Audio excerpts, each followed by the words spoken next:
Hey, welcome to Command HQ. I am Brock Ferdine here as always. I streamed earlier this morning, but I also wanted to stream tonight. I have a couple of pieces of content that I wanted to share with you. Hopefully, we can get through the stream pretty quickly. And some news on the Biden, the Jack Smith front, as well as some of the pro-Hamas, anti-Israel protests I've seen. I saw this tweet by Amy Klobuchar, who's a corrupt senator from Minnesota, and she's talking about this need to regulate AI and how AI in political messaging now is causing an issue. And she said specifically how she needs to, quote, protect our elections. Now, the last thing we need is politicians to protect elections, because we know what happens when politicians are given any sort of power over the political process. And the political process, in terms of how it's run, should never be run by those who potentially would benefit, or the incentive structure should never be so that those who could gain power by rigging an election, by having control of it, are therefore sort of in charge of the election process. So this is in itself fairly outrageous, right? And it's kind of like giving the fox control over the hen house. Why would you ever do that? And I originally read this and I was like, okay, she's ridiculous. Plus, there's a First Amendment free speech issue that pops up, but it's more so about the fact that they really want to control how elections are run. And why do Democrats constantly want to do this? The people who are in control of elections are the people in this country, and individuals who are appointed as election officials in various counties, yada, yada, yada, right? But generally speaking, it's the people of this country. And you could get into the technical minutia, electors and states, yada, yada, yada. But ultimately, it comes down to you and I working together to ensure the integrity of the election process as a whole. And that's why we have so many audits and checks and balances in this. But I'm very curious about this thrust of control from Democrats to protect all these election processes and the emerging technology of AI and how it could be used. The First Amendment issue is very clear, because generally on the internet, you see a lot of AI where people are parroting or being sarcastic about politicians, and people can pick that up very quickly. She doesn't trust Americans. You can get that sense as well from this tweet. I wanted to read a few comments. I have a couple other tweets here as well, but let's read some of these comments. In the boonies, we know where most politicians stand already, and it's not with America. True. Craig, the corn, great. Start by canceling politicians, lobbyists, insider trading by politicians, etc. Yep. Milby Drysdale, you mean like Russia collusion? LOL. So mocking Klobuchar for talking about Russia collusion, which was a complete hoax. Everything that comes out of these people's mouths, you have to question. You never know what is true or not, because they've lied so much, especially Amy Klobuchar. When she was a Hennepin County attorney, she was so unethical that she repeatedly withheld evidence from court. She repeatedly engaged in wrongful convictions. There was a guy named Myron Burrell, who she wrongfully convicted. The list could go on and on and on. All the way jumper. Amy Klobuchar is deceiving people more than ever with a clown emoji. Yep. Jeff, Adam Schiff's deceitful lies did more damage to this country, and now he's running to join your chamber. What guardrails can you put in place to stop him and others? There are many on both sides of the aisle just like him. Yep. Daniel Statler, we need guardrails to protect us from you. Very true. Dwight Bridges, can't see how AI could possibly tell any more lies and broken promises than the politicians have already told themselves over the years. Politics is one area that would be hard to distort more than it already is. Bill Dobbs, not any worse than the DNC controlling mainstream media. Very true. Susie, interesting because this is not necessarily coming from a nanny mommy account. Who decides what is misinformation? Very important. Malleus of Neo-Hatensis. As always, government hates competition. True. RG, since when are you in charge of knowing what is right and wrong and what people can and cannot see or hear? Sounds communist to me. Very true. Now there's a meme from JS Taco 68. It's not really a meme. It's more of just a description photo here. Sounds like you describing yourself in all of Congress. And then there's a picture of Crossfire Hurricane with Obama. You have Lisa Page. You have Peter Strzok. Peter Strzok is from Minnesota. He went to St. John's University. And then he went to Georgetown, got a master's degree. He was fucking and banging Lisa Page. And then they were talking shit about Trump trying to interfere with the election. All these people were trying to interfere with the election in 2016. Bruce and Nellie Orr. Bruce, I think, went to Harvard Law School. And then he became a senior official in the FBI. You have Sally Yates. And then Lynch, what's her first name? It's like Amanda, whatever her first name is. Senior FBI officials. Obama, of course, connected to James Comey. James Comey is from Iowa.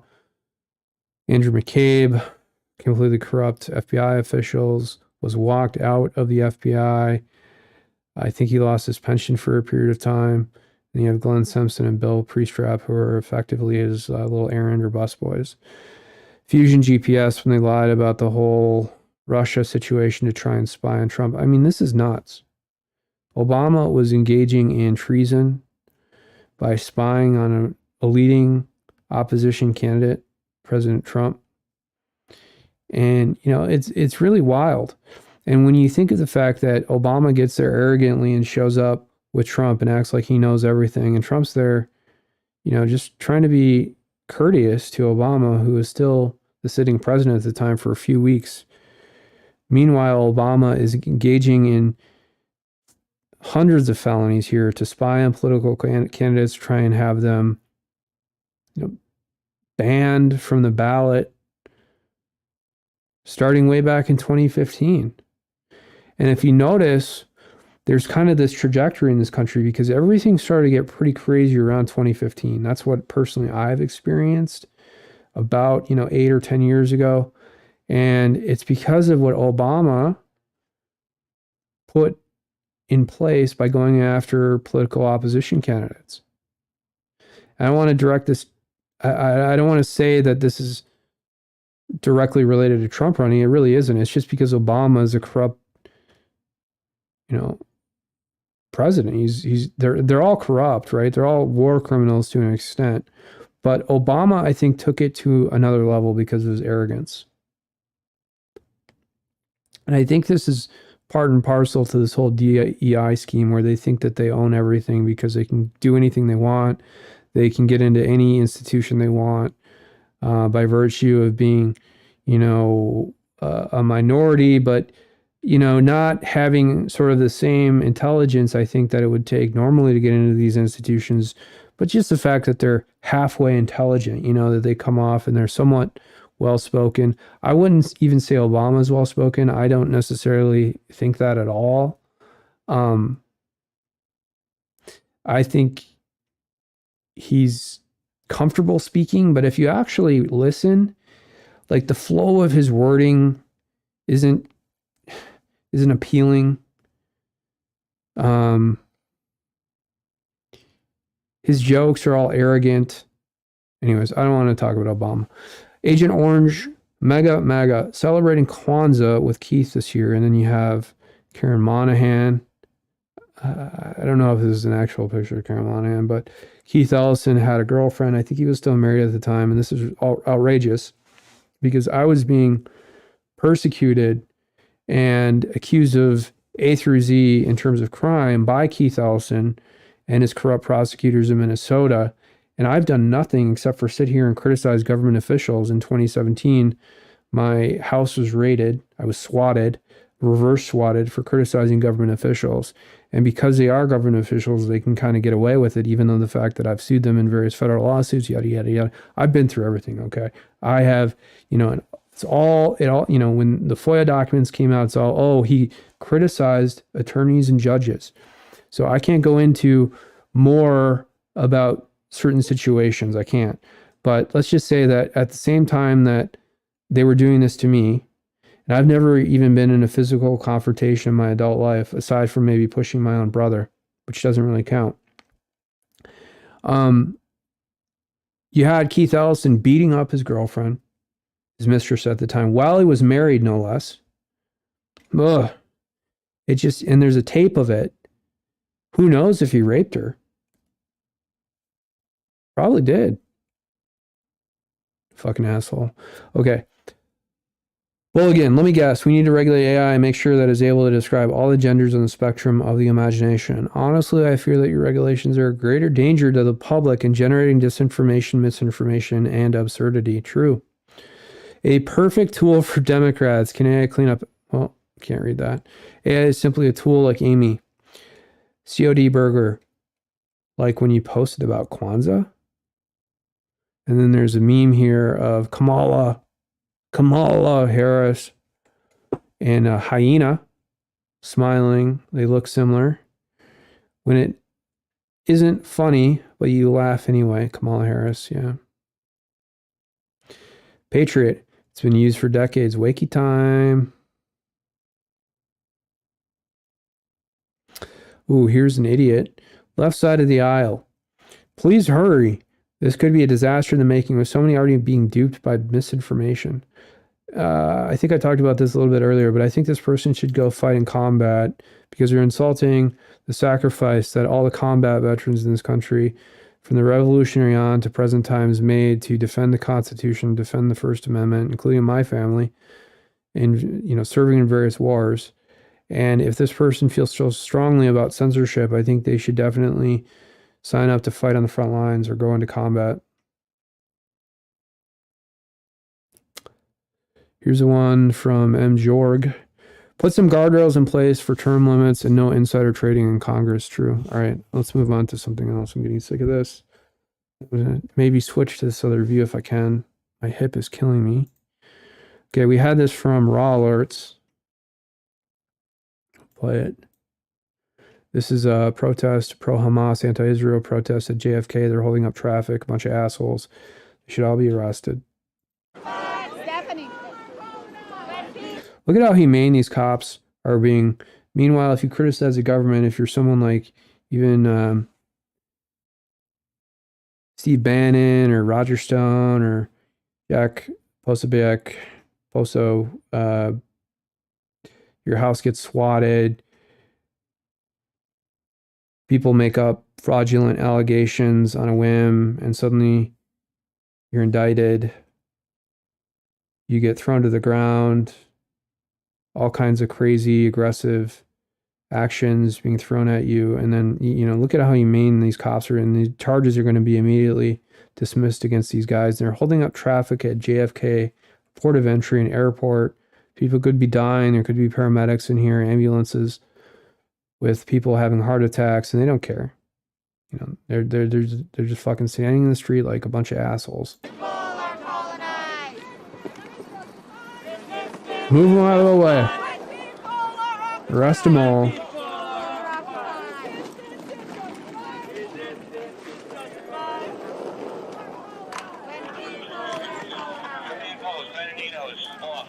Free Palestine! Free Palestine! Free Palestine! Why don't they talk about all the hostages that Hamas took when they flew in on parachutes into southern Israel? Why don't they talk about the fact that they're ripping down posters of the hostages in New York, which is in itself a crime? From the river to the sea! Palestine will be free. From the sea to the river. Go to a park, protest, don't block people. And, I think any reasonable person is in favor of peace for everyone. No one wants to see any of this happening. But to be so one-sided, narcissistic here, you're just pissing a bunch of people off. From the sea to the river. Palestine will live forever. Palestine will live forever. Palestine will live forever. Free Palestine. Free Palestine.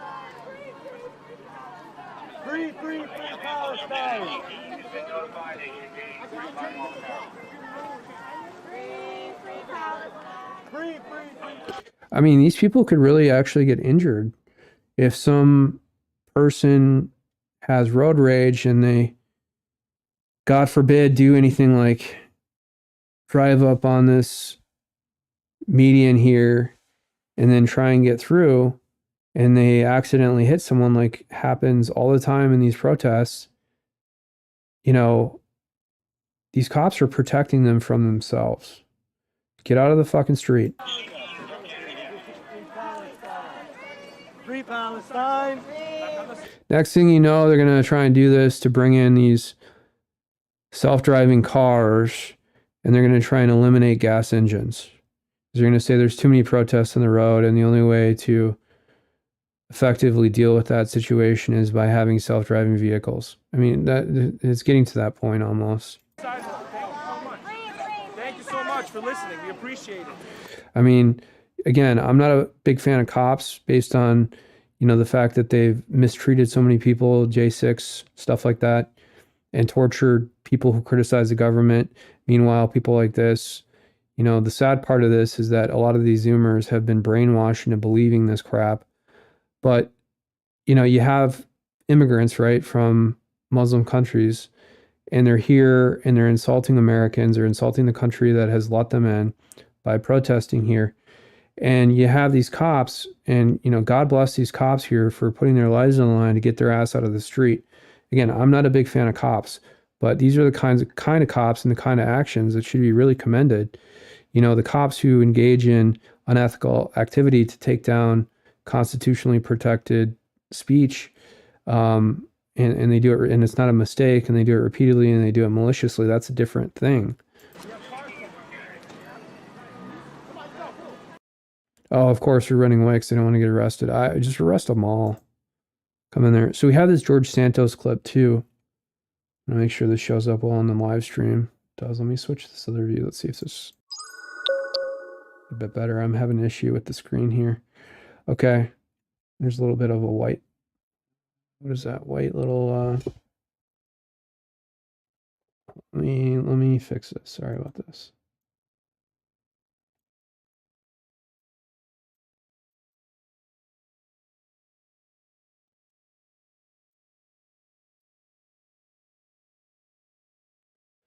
Oh man, this is killing me now.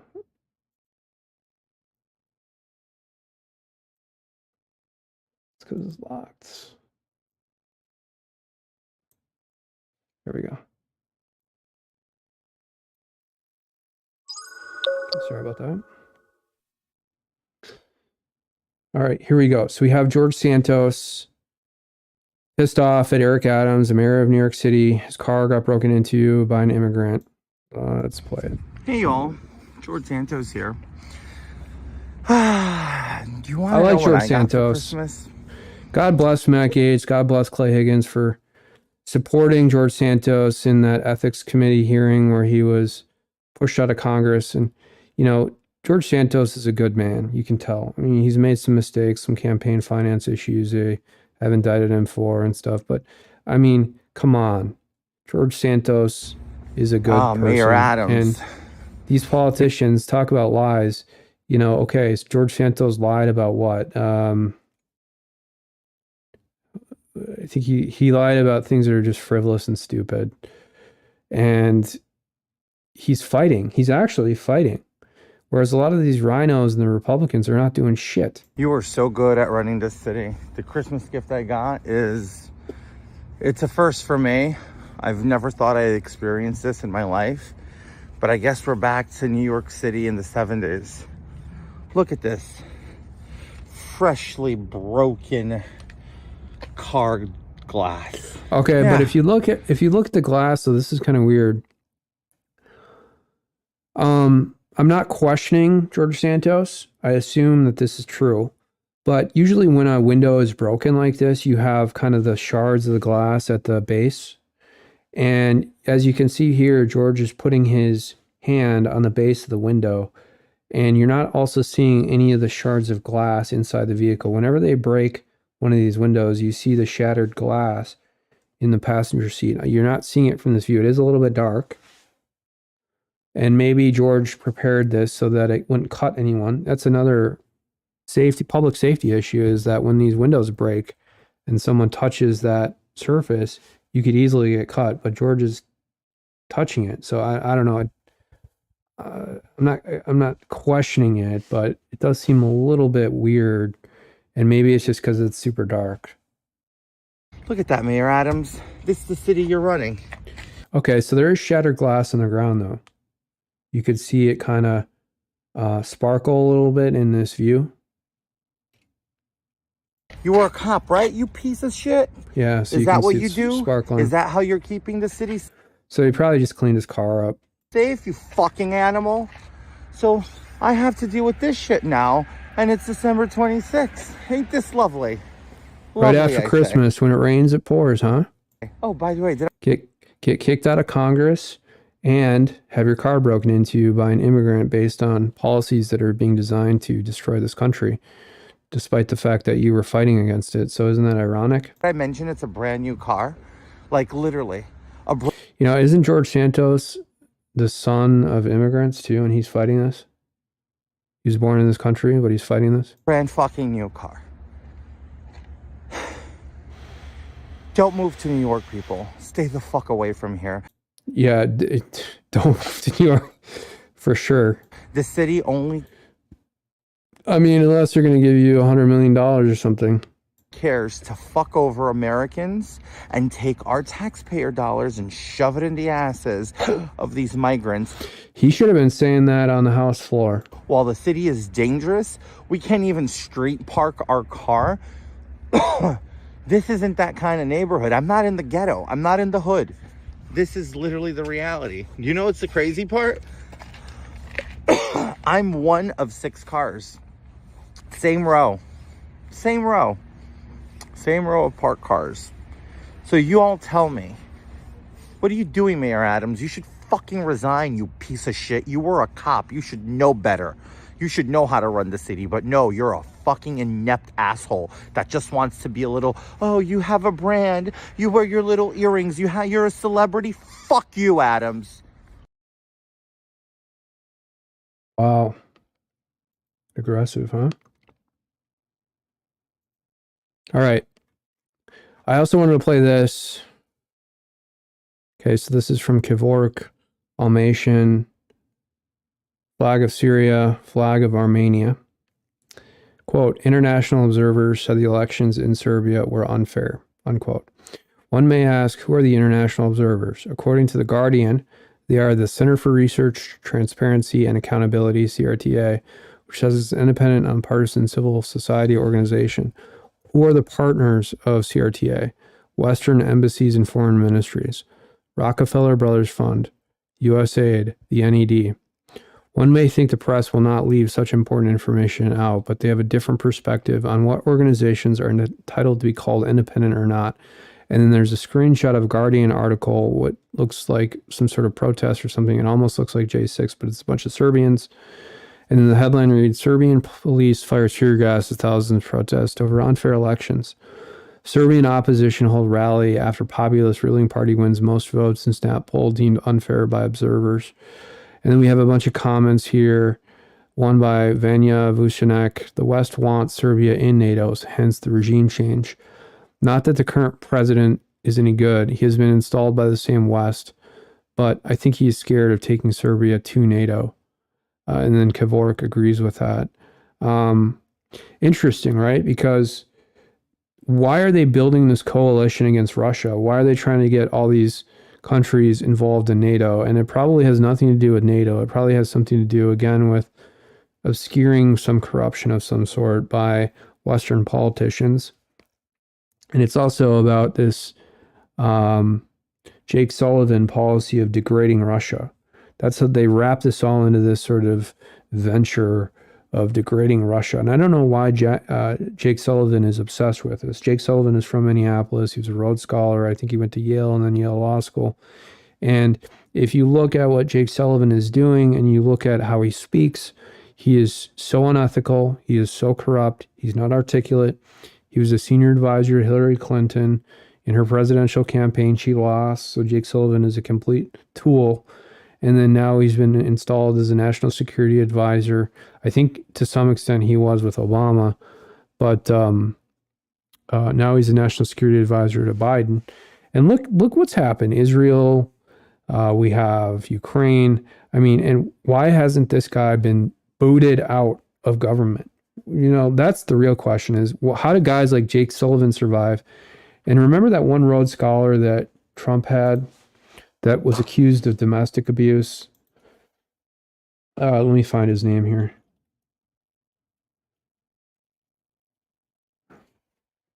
Rob Porter. And they this was kind of before everybody even realized how kangaroo all these allegations were, but they quickly showed Rob Porter the door. So talk about double standards. If you compare and contrast Rob Porter with Jake Sullivan, Rob Porter wasn't starting wars. Jake Sullivan is deliberately and aggressively initiating this war front with Russia. And I'm sure he's probably doing coke every day. Who really knows? The coke in the White House is probably Jake Sullivan's. If it's anything the mainstream pushes, it's a lie. P.J. McKittrick, also known as the CIA. Okay, so there's some anti-Semitic comments in here. Stardust collector. So you're applying these obviously stolen elections weren't stolen? Why support dictatorships against democracy movements? Barry Pruitt. I wonder what international observers say about American elections. David Anand. The NED is funded primarily by an annual allocation from the U.S. Congress. According to an interview, founder Alan Weinstein gave the Washington Post in 1991, he declared, quote, "A lot of what we do today was done covertly 25 years ago by the CIA." Yeah. They want to control over all of these puppet governments, right? Especially in Eastern Europe. Hilda, quote, "Protest versus insurrection. Talk about police firing tear gas. Weird because their coverage of J6 was so much different." Yeah, that's what I thought too. So good. Can we have Asian international observers at the next U.S. polls just in the swing states? Good idea. Bring them to Michigan, Ohio, Arizona, Pennsylvania. Well, Pennsylvania, Wisconsin.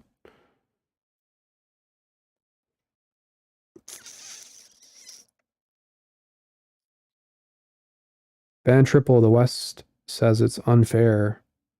Alberto Lima, perfect. Shekog, the usual suspects, true. Marija Rangelovich, totally botched that name. It doesn't matter who our partners of CRT. On the election day, the observers were Serbian citizens like me. I like this. I respect your fight for Syria, but leave Serbian citizens to fight their own battles, just like the Beatles. Okay, we've lived under Vucic's dictatorship enough. I like that. Yeah, the real observers are the people, right, of the country voting. They forget their part. Collective West, international observers. Ukraine 2.0. Tom Beach, The Guardian. Yeah. Opposite 24. Who are the international observers? Savecho, Jeff Mick. What do they mean with unfair? Atif Mian, one word. Victoria Newland. Yep. Senior deputy State Department official lied about those Ukraine biolabs. Antony Blinken's little minion. Victoria Newland. Gilda Munson, who funds CRT? No, I talked about this, I think, a little bit before, even this morning I touched on it, which is that, these left-leaning NGOs, we need more transparency on who's funding them, and more importantly, who is funding, or where they're getting their funding from. So like George Soros and stuff made a lot of his money through currency swaps, and that's how he got involved in politics, because he learned how easy it was to destabilize a country by manipulating and rigging their currency. And Ken Griffin is a good example of this in really for the past 10 years. And I know a couple developers who used to work at Citadel, and they used to kind of drink the Jim Jones Kool-Aid about Ken Griffin. And they talked about how he was like, because he was in Chicago, how he was so competitive. And, Michael Jordan was competitive and refused to lose despite the fact that, he had core skills and certain, athletic feats, right? He was a basketball player, but he was also extremely competitive with gambling, cards, you name it. And that's a destructive attitude. You can be good at one thing, but to like be overwhelming about it in other areas, I mean, geez. Anyway, so Ken Griffin was very competitive and even refused to lose pool matches and would bet thousands of dollars just at like holiday parties and stuff like that. But these developers are just stupid, and they built these black pools for them, and they were mindless in doing it, and they're stealing money, and it's a complete securities fraud situation. They didn't whistle on it. The developers didn't. They should have. And they're siphoning. Ken Griffin is siphoning money off the top.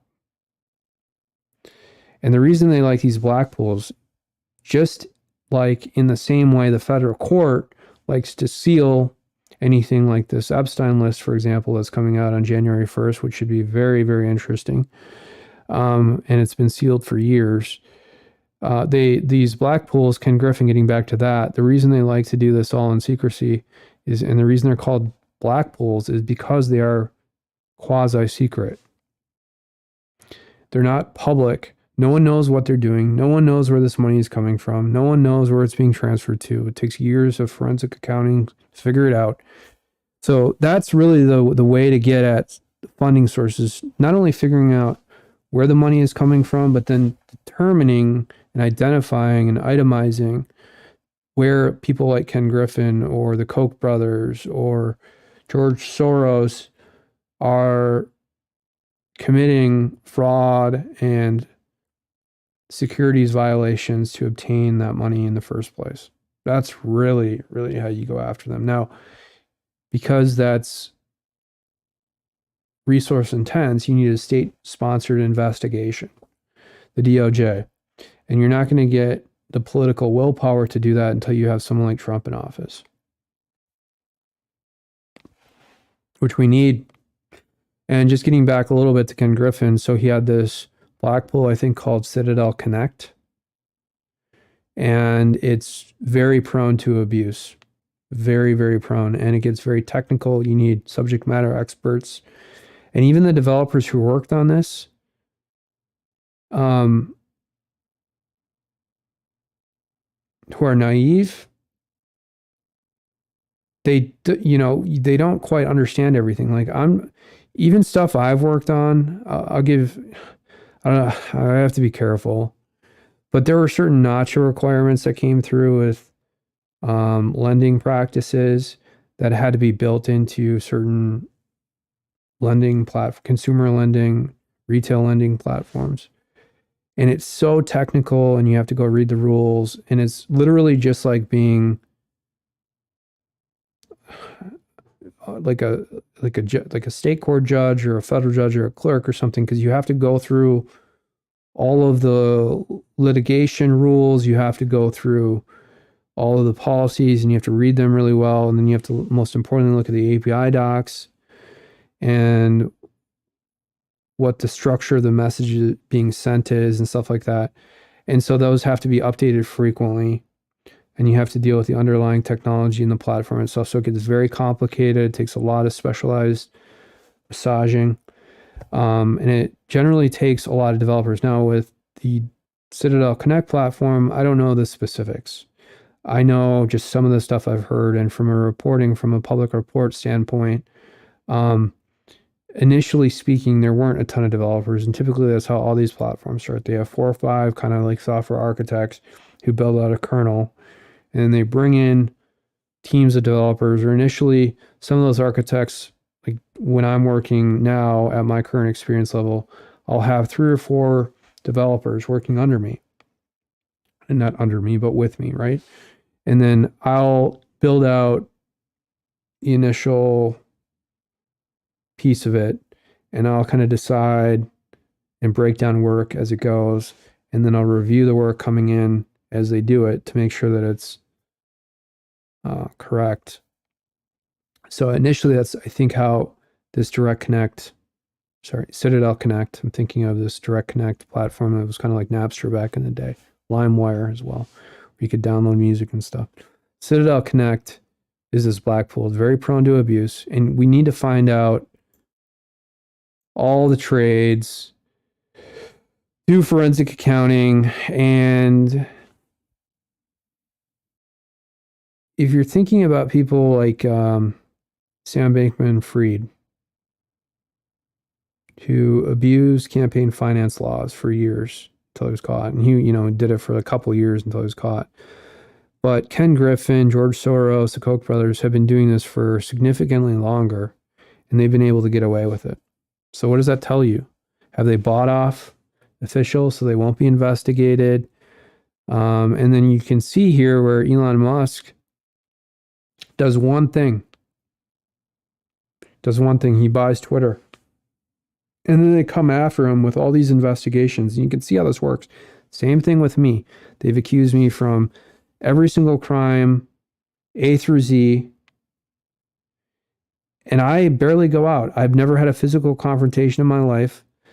And in 2017, they accused me of criticizing the government online, peacefully, lawfully, exercising my First Amendment rights. That's all. And then, they direct I'm public enemy number one for criticizing people in government, public officials, which is a core First Amendment right that we have. And then you have these public officials, and the General Flynn tweet came out where Barack Obama was calling people sewage. And I think I went through that. Maybe we could bring that tweet up. But he was calling people sewage who criticized public officials, almost like public officials are somehow now immune from criticism. And it is so anti-America. It's so anti-republic. It's insulting to anybody who's ever lived in this country if they actually think about it. And this idea of allowing for censorship, which Obama has now pushed aggressively, and I don't think people really picked up on it at the time because they were just so beleaguered from the Iraq war that Bush got us involved in. And then Obama promised during the campaign to end that, and he never really did. Remember, there was a troop surge that was never really reduced. Obama aggressively accelerated these drone strikes. Talk about the people who support Hamas now. I mean, those are the supporters of Obama. It's ridiculous. All right. I think we have the, let me pull up just briefly here the,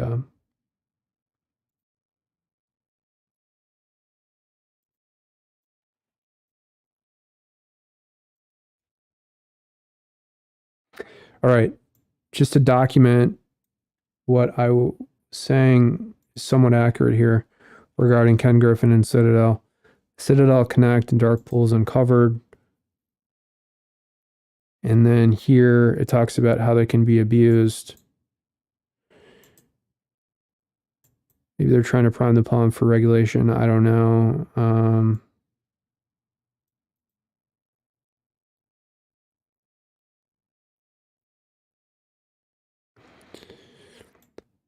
Deep, unique principal liquidity, minimizing market impact, smart order routing. And this is kind of before we had a lot of these automated trading algorithms, these bots that do the trades. And now, we don't really actually know the true underlying value of many of these assets because it's all based on news cycles. It's all based on AI models. And again, harkening back to the developers who build these, they've been so distanced and disconnected from how this stuff is built that no one really knows how it operates. Fundamentally, no one really does.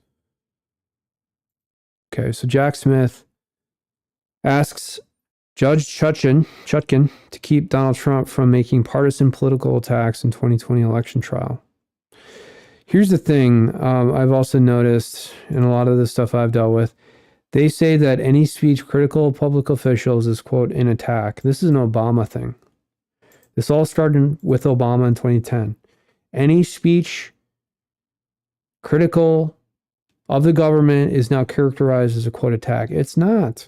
And for USA Today to put out this headline shows you how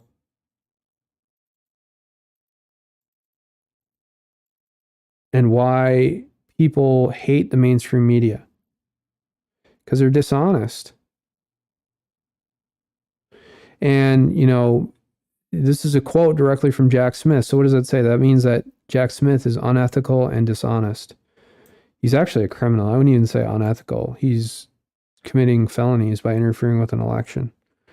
And I genuinely hope that in 2025, Jack Smith gets prosecuted lawfully and peacefully, but prosecuted for interfering with an election. And I can tell he's extremely nervous. He thinks he has some sort of protection racket through the Biden DOJ, but he really doesn't. And that's why I think people need to start making a plan A and plan B and plan C's right now, because you know that Biden and the corrupt DOJ will try and pull some maneuver to hold, and I'm saying this legally in the context of like a Biden thing where he would try and basically lever some investigation or get some information where they hold someone up, just like they're accusing,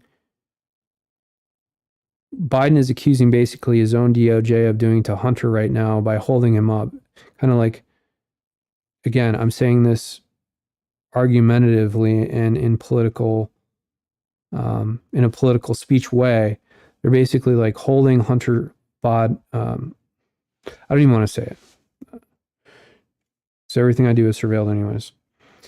Okay. The Office of Special Counsel Jack Smith asked the judge Wednesday to forbid. And here's another thing. Why aren't they mentioning Judge Chutkan's name? I think they kind of want to obfuscate Judge Chutkan's name. Maybe because she's getting hate mail or something from so many people. And again, I wouldn't recommend that, but the judiciary is the most corrupt arm of government. Okay. To forbid former President Donald Trump from making, false claims in the courtroom. What? Wait, so the USA Today has already decided that Trump is making false claims in the courtroom despite the fact that Trump hasn't even been in that courtroom?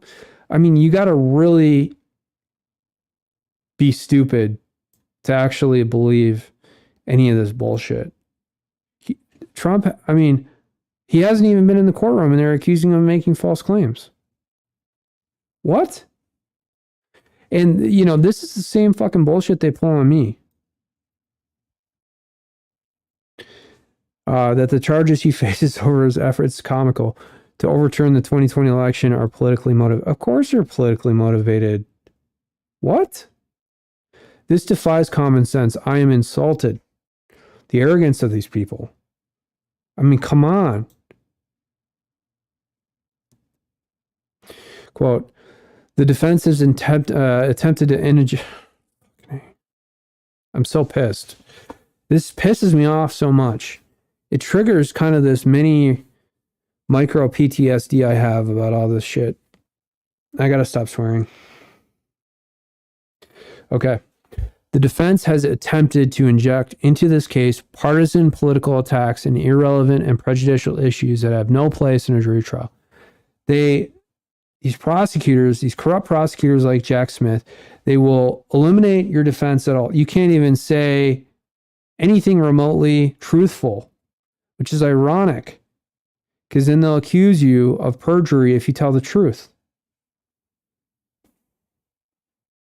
So let's just say, theoretically, arguably, Trump shows up and he says one sentence. He says, this case is politically motivated. If Judge Chutkan, why do I always botch her name? Judge Chutkan grants this motion in limine to eliminate the ability to say that the case is politically motivated at trial, which it is, Trump could theoretically be held in contempt for saying that in the witness box. Fucking assholes. You know, you got to really think this is evil.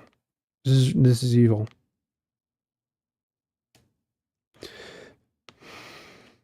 Trump and his lawyers have long tried to delay the trial and ask appeals judges to throw out the case, claiming he's immune from prosecutions for actions taken as president.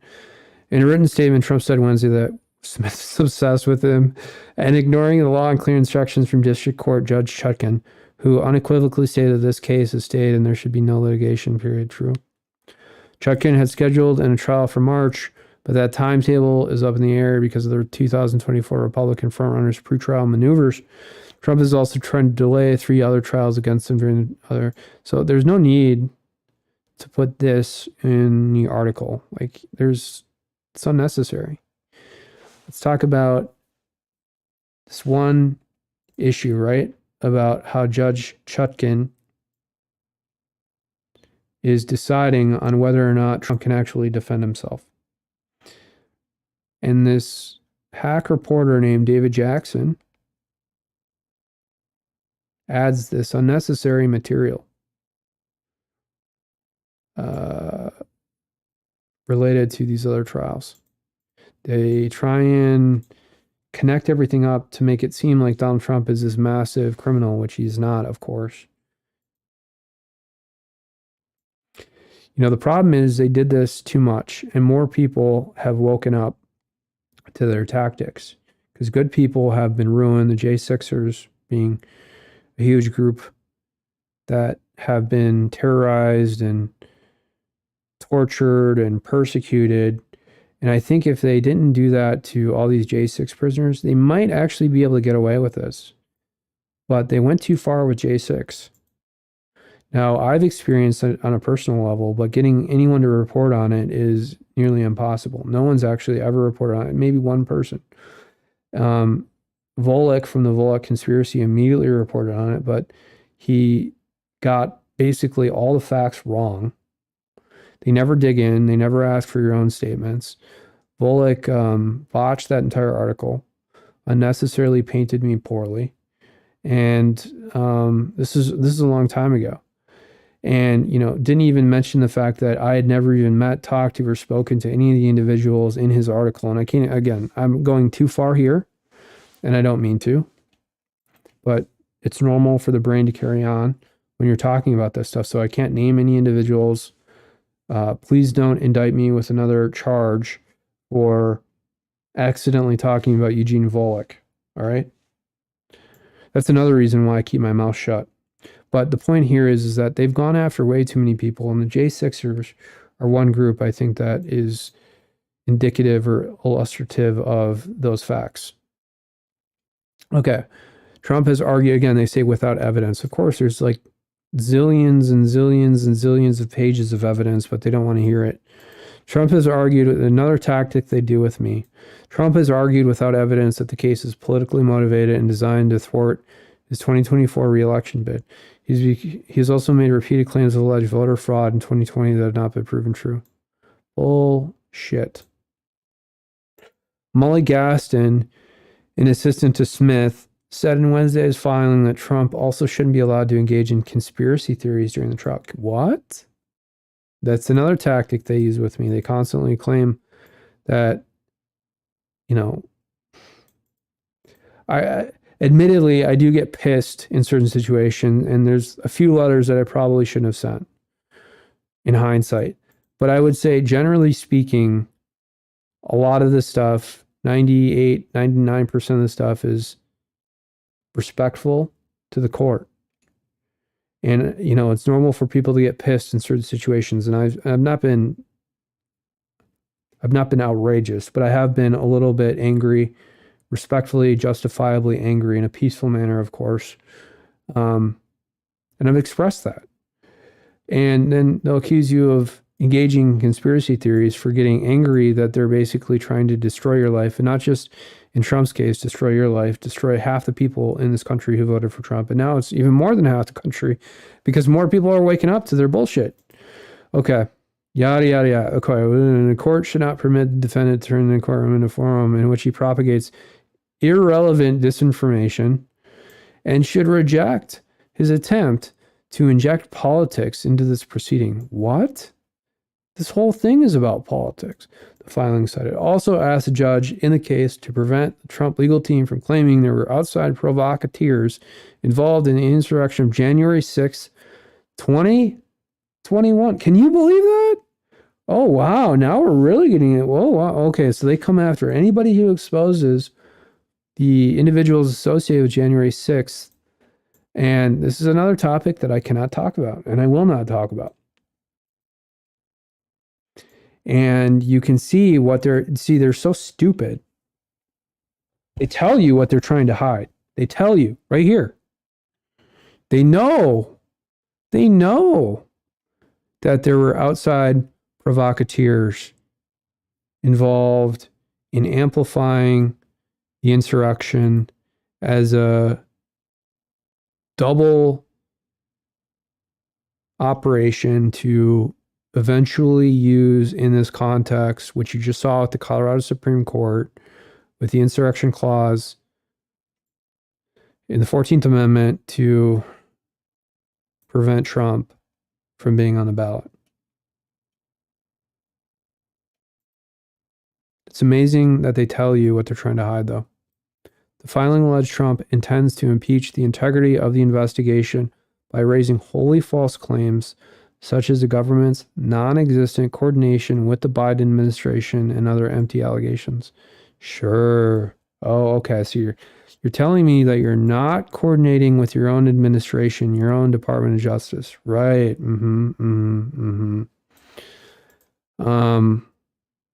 Again, they're telling you what they're doing. They are coordinating with the Biden administration. And this isn't the Biden administration. This is really the third Obama term. I mean, I showed you a couple of those videos earlier that I made where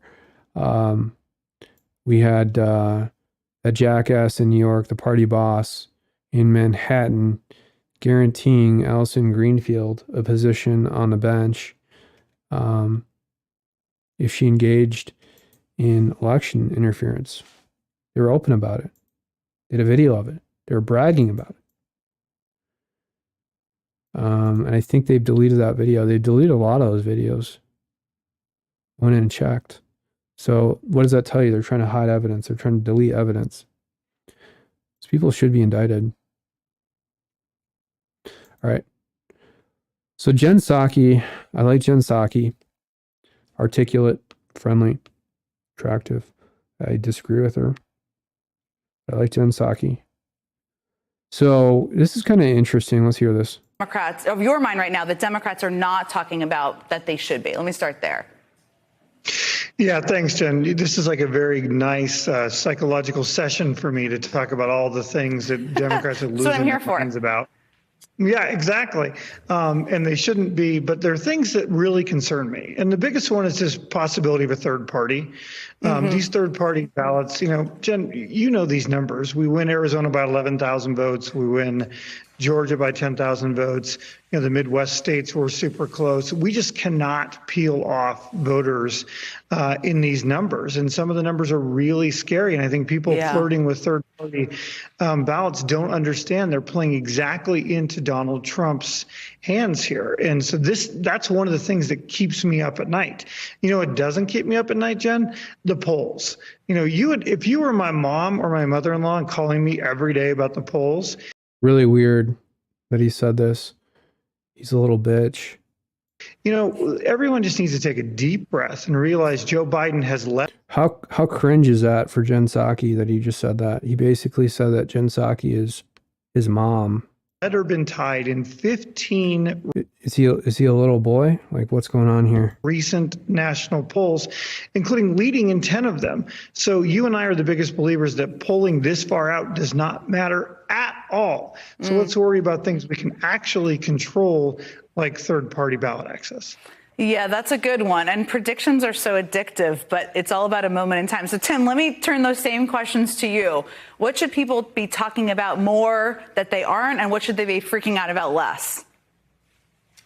Yeah, well, I hope we're not having a stock market crash or a pandemic coming down the pike here. I went a little dark that kind there, of freaks me out. It's important to remember. Thinking about the bad things that could happen freaked me out a little bit there.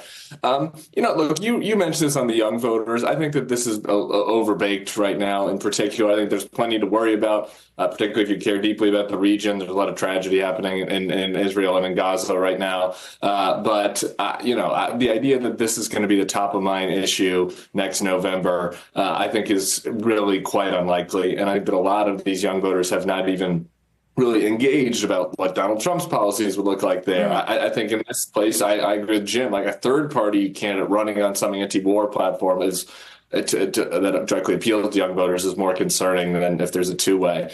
I guess I'll put my hat on of a former Republican as the group that people aren't thinking a lot about. I think there's a lot of conversation right now about whether Nikki Haley can make a surge in New Hampshire and whether a Republican primary could be upended. Like that.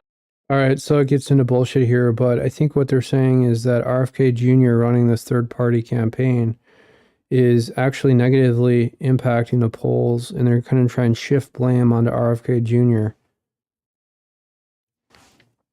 As the reason that Biden is going to lose this election. And if you look actually at, because I think RFK Jr. right now is polling at 5%, which is massive for a third party without a bunch of party resources. And I think the dynamic has shifted a little bit where RFK Jr., it's difficult to really analyze fully without doing a deep dive, but it appears as though that RFK Jr., I mean, there's been different analysis about this.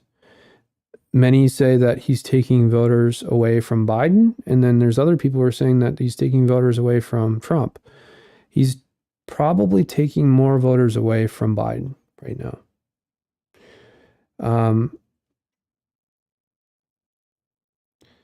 But when people confront him about it, he says that from his understanding and vantage point, he's taking actually more voters, independent voters, away from Trump. And if anything, we need more, when there's a lot of parties, you kind of do have this rule by tyranny where you could have a party that's basically got 10% support throughout the country that somehow ascends to power and controls everything, and that's how you get a Hitler situation. Because then there's an incentive to take out your political adversaries. Kind of what you're seeing with Biden indicting Trump, using his DOJ to do it that way. It's just another form of it. And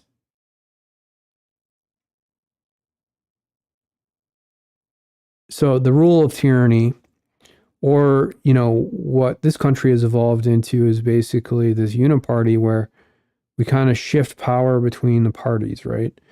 And it's a stabilizing force. And you can see now when it's disrupted, which it's been disrupted now for the past, 5-6 years, because Trump really is kind of a third party. Even though Trump is a Republican and getting some support from the Republican Party, it's Ronna McDaniel Romney, the chair of the GOP. Ronna.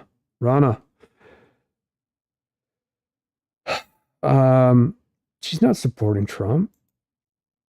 It's a uniparty situation, and that's one reason why I think this country has been stable politically for such a long period of time, because we kind of shift between the two.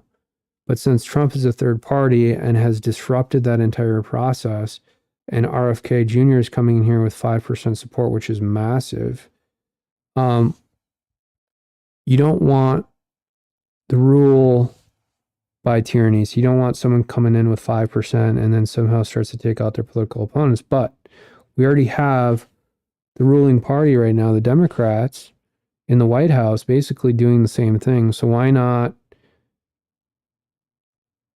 have a situation, perfect timing to bring in third-party candidates who offer fresh perspectives, who aren't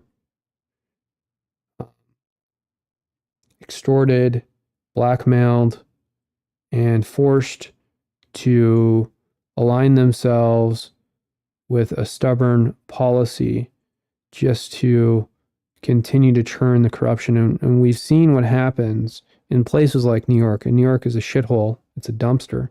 You just heard George Santos talking about this. And they've turned New York into such a shithole that a dumpy house is worth $1 million. Unlivable. No millennial could purchase that unless they are making $1 zillion per year. No one wants to work 18 hours per day for Deutsche Bank or whatever hedge fund is in, Goldman Sachs in New York. People want to enjoy life. They want to work hard, but they want to also enjoy life. They want to have a nice home. But, you've seen what happens. And then, Los Angeles, similar, like a house out there, same, $1 million. So the Democrats have destroyed those same houses in other states that are more well managed, but increasingly less well managed. Let's just say Nebraska. That same house would go for $50,000.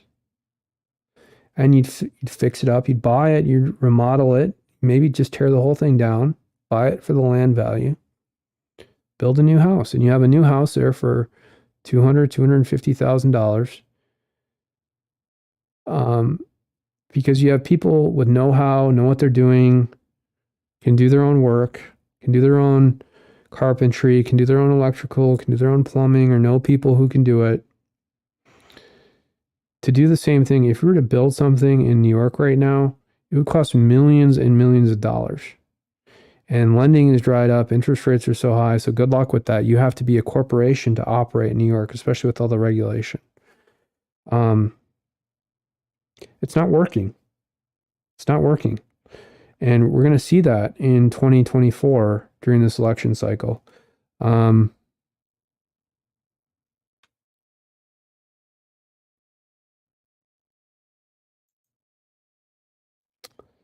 Here's an article. Okay, I saw this being pushed too right before the stream. Top Biden administration officials meet with Mexican president amid record migrant crossings. All right, so I think Antony Blinken. Why would Antony Blinken be there? I guess for diplomacy reasons. That he was busy triggering all these wars around the world with Israel and Ukraine. Okay, so Mayorkas was there. Yada yada. Travel to Mexico Wednesday. Also, how this is really weird because, okay, so updated on December 27th at 7:18 p.m. Eastern time. So it's 4 or 5 hours ago. Why didn't they talk about this before they went to Mexico? Why are they only releasing this information now? This is another hack on journalism. Shame on these reporters at CBS who knew about this, like Caitlin Yillick, and didn't tweet about it. Maybe they did. Maybe I'm missing something, which is possible. But it seems like they pushed out this coordinated story after they had arrived in Mexico or flown back. And they're really starting to tighten the border again around the election cycle. Magic, right? Okay, so we have that sort of little bullshit. All right, so that's pretty much it. Just checking to see if there's anything else I want to go over.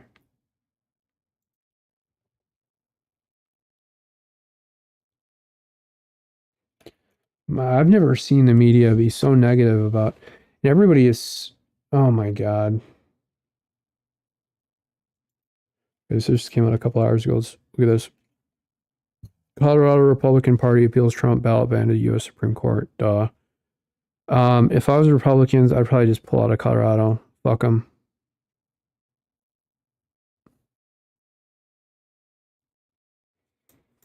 I don't know. I mean,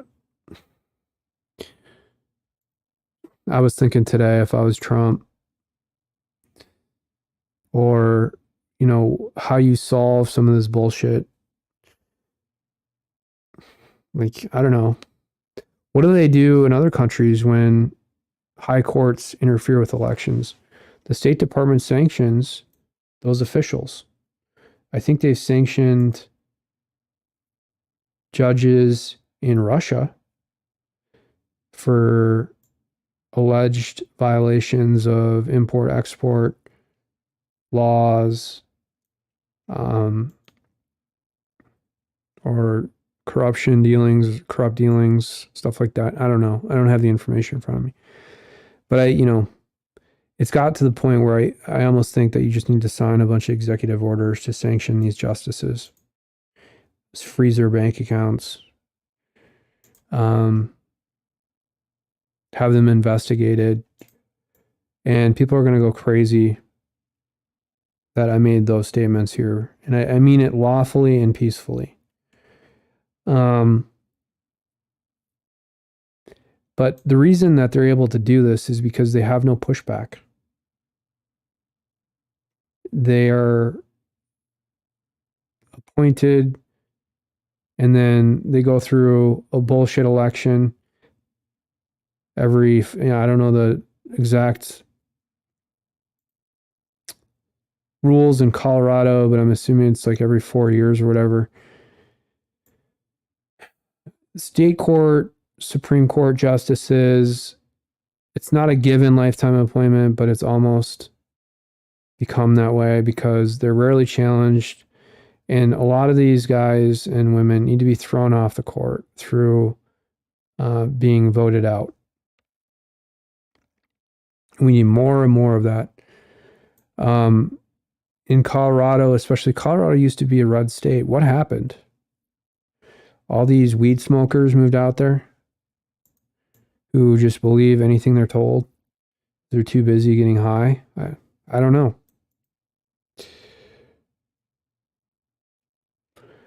We'll see. January 5th or 6th, right? Let's see if they have that date in here.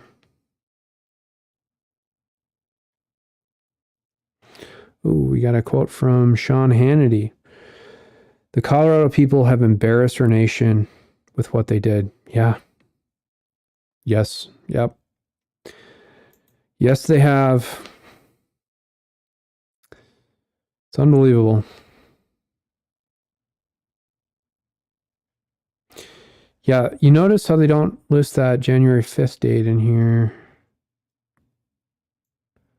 Primaries on March 5th. So they're priming the pump to remind people about March 5th, and they should get out. It's interesting. All right, let me look at something else here.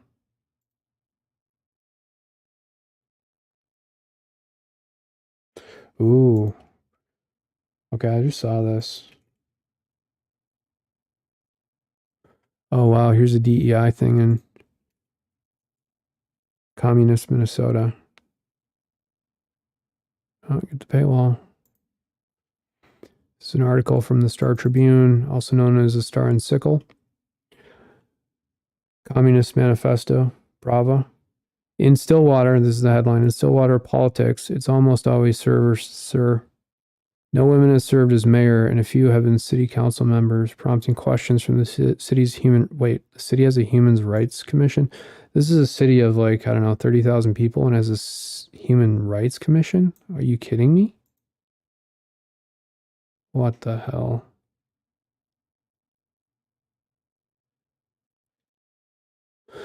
As St. Paul prepares to swear in a new city council made entirely of women next month, talk about a bunch of nanny state women who want to regulate and tell you what to do in every area of your life. Stillwater will start another year with all men, a feature of the city's leadership that's been remarkably enduring since its first meeting in 1854. Bum, bum, bum, bum, bum. Boop, beep, beep, beep, boop, boop, boop, boop, boop. Let's read the comments. Okay. More interesting to me than anything else at this point in a lot of these articles is just reading the sentiment from people in comment sections. So this is the first one 5 hours ago from Buka. This article states that St. Paul has an all-female city council and Stillwater has an all-male council. Since this article was fit to print, should we expect follow-up articles about the investigations into how sexist both cities are to have a single-sex council? I think that's a good point. Thomas Tattoon. If there is hesitancy from voters, it was not helped by the fact that a group of women whose only mission was to destroy the public school district gained a majority on that board and wreaked havoc on the district before their much needed removal. Their incompetence has absolutely nothing to do with their gender, but the vengeful ineptitude probably didn't make it any easier for capable and qualified women who might be interested in running for public office. Very good point, Thomas. There's a response to this from MJ McKinney. 4 of the 5 school board members who were elected to office in 22 were women. Doesn't appear that women were deterred from running for office in that case. Very good point. Now, so it's a puff piece about women, right? And they're trying to sort of like say, oh, well, more women should be on city council, more women should run these cities, run for mayor.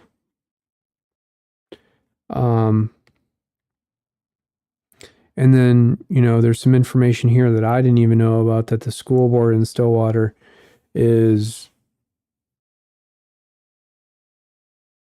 corrupt, like a lot of these school boards that are inept around the country that has been kind of exposed during the pandemic. And you can see that people are actually familiar with what's going on, the underlying details, the policies being enacted, stuff like that. Saga City. So it's a human rights issue that women are not filing for office.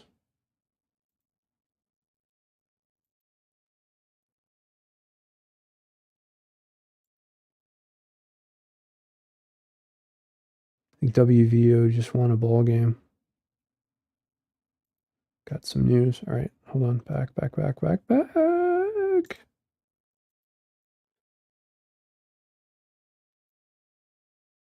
Yeah, good points, Saga City. It's amazing in communist Minnesota. Stillwater is an affluent community. There's a lot of wealth. There's a few executives that live there, a lot of money flowing through that city. It was the first city in Minnesota.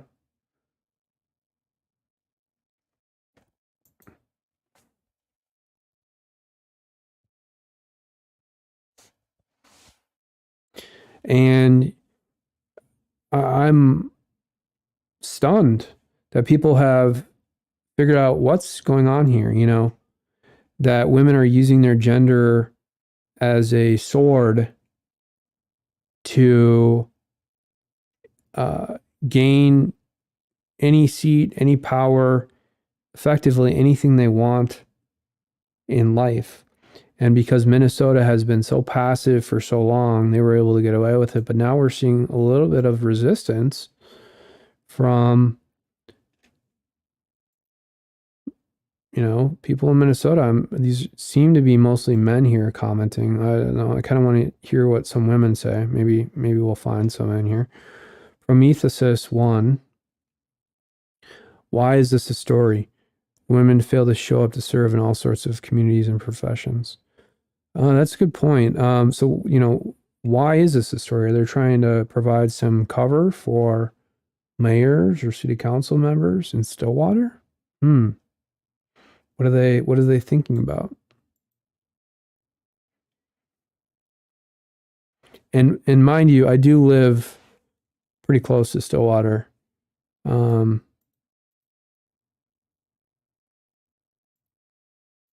up a map.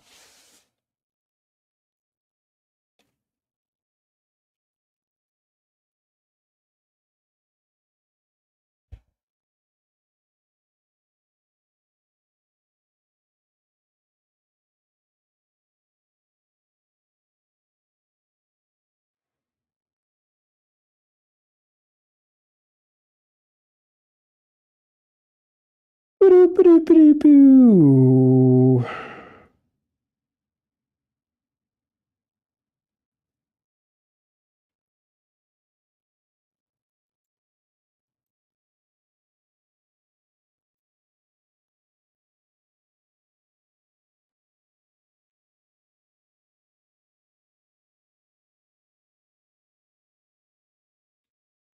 Well, actually, I don't want to pull it up. Let's just read more comments. Sorry about that. MJ McKinney again. It's almost like they were prohibited at one time from doing so. They weren't. 100 years ago. Okay. That doesn't count. Ryan Nolan. Would someone please get elected in Stillwater so the strip can do its obligatory first women 2 article? Yeah. See, people have really picked up on their communist agenda. MJ McKinney again. This guy's pretty active. In this case, it would be last woman 2. Good point. Good point. Andy. All state funding should immediately be stopped until a woman is mayor. It doesn't, he's being sarcastic. It doesn't matter if the town feels it is running well. That is not the point. Representation is vastly more important than talent. Yep. Will or qualifications. Get with the times, Stillwater. It's an embarrassment. Very, very sarcastic. Like it. What a sexist and fundamentally illegal suggestion. Prometheus. Again, he's just being sarcastic. QQQ. Okay.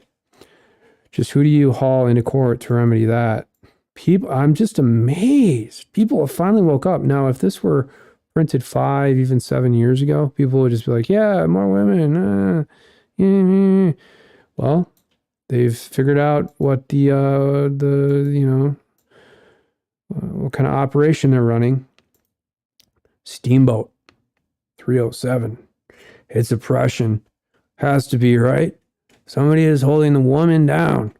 Don't let them roll out of the kitchen or into places they don't belong. I roll. Again, being sarcastic. It doesn't matter. Doesn't seem to matter who gets elected to local government these days. They all end up selfishly serving their own personal agendas and not the people who elected them. Take Minneapolis as an example. Rubbish. Try attending a local council meeting sometime and your eyes will be opened. Well, good point. You'll probably get arrested. They'll claim that you criticize the government. Boris. Take Minneapolis as a prime example. Ducks 56. After reading this, it seems to me that Stillwater doesn't need a Human Rights Commission. Yeah, that's what I thought. Why does a town of 30,000 need a Human Rights Commission? Now, I've heard some of these city councils talking about DEI committees.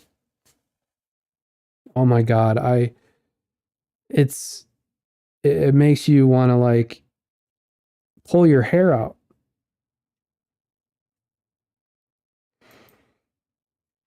There's no words.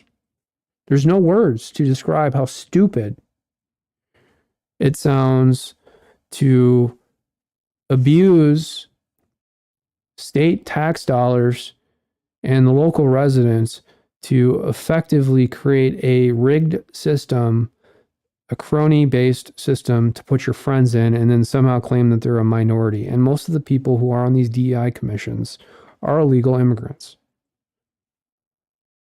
It really just is frustrating.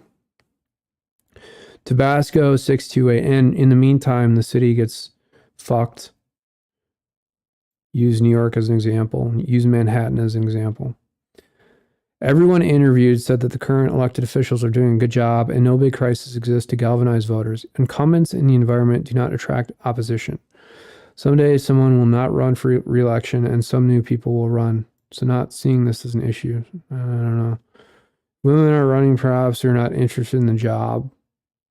This sounds like someone is looking for a problem where there isn't one. Yep, from Minnetonka. Yakel, 1,000. I don't care about the race, religion, or sex of a politician as long as they make decisions that enable a safe, efficient, and effectively run city. Stillwater is a nice place to live, and I would consider buying a home there. I would not move to Minneapolis, St. Paul, Brooklyn Park, or Brooklyn Center. Well, it's not going to be nice for long when you have idiots running the city. The point, I guess it used to be that women might not want to take on a boys' club. That one commenter alleges exists, but I don't buy it anymore. I was a paid-on-call firefighter, and there was no bigger boys' club than that gig. But fire departments now well imbued with women. I simply do not buy that Stillwater is so much an impenetrable bastion of a man's world that no modern woman wants to take it on. And so I'm grateful for the men who have stepped up to give service to the community. I see there's a comment from a woman. Well, they claim they're a woman. Yeah, that's well said. I think, a couple grammar issues, but yeah, definitely well said here. Whatever. Didn't finish last submission. I'll try again. Thank you. Okay, whatever. SmartGov. I think the goal is to have the best candidates win, right? Meritocracy. Bachman bad. Who cares about gender or race? It's competency. Pure and simple. Again, another meritocracy statement. MJ McKinney again. Wow, he's pretty active in here. These things aren't mutually exclusive, of course. It's not an either or situation. City can have competency and more than one gender in local office. The big question, if 50% of the city isn't running for office, are you sure you're getting the best person for the job? I'm kind of unclear on that. It's convoluted. Okay, Matt, would you ask the question if it was all women? When it is all women, that is celebrated. Well, okay. So I'm learning some new things from these comments. One is a lot of these men who are commenting feel they're pushed out of government, pushed out of their city, pushed out of their community. And that's true. There's a war on men in this country, especially in liberal run cities and states like Minnesota and the surrounding communities.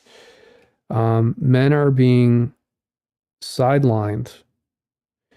And in a normal situation, men do things to support and provide for women, protect women, right? It's generally what men are for in society, always been. And men love doing that. That's a core genetic DNA.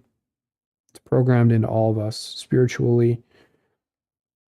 The problem is if you're pushing men out and you're telling them that their core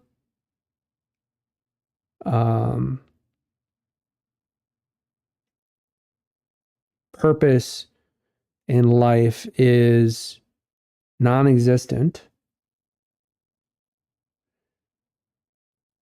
it's a problem because men are perfectly fine having women in control. Women have controlled society forever. Women control families. Women control homes.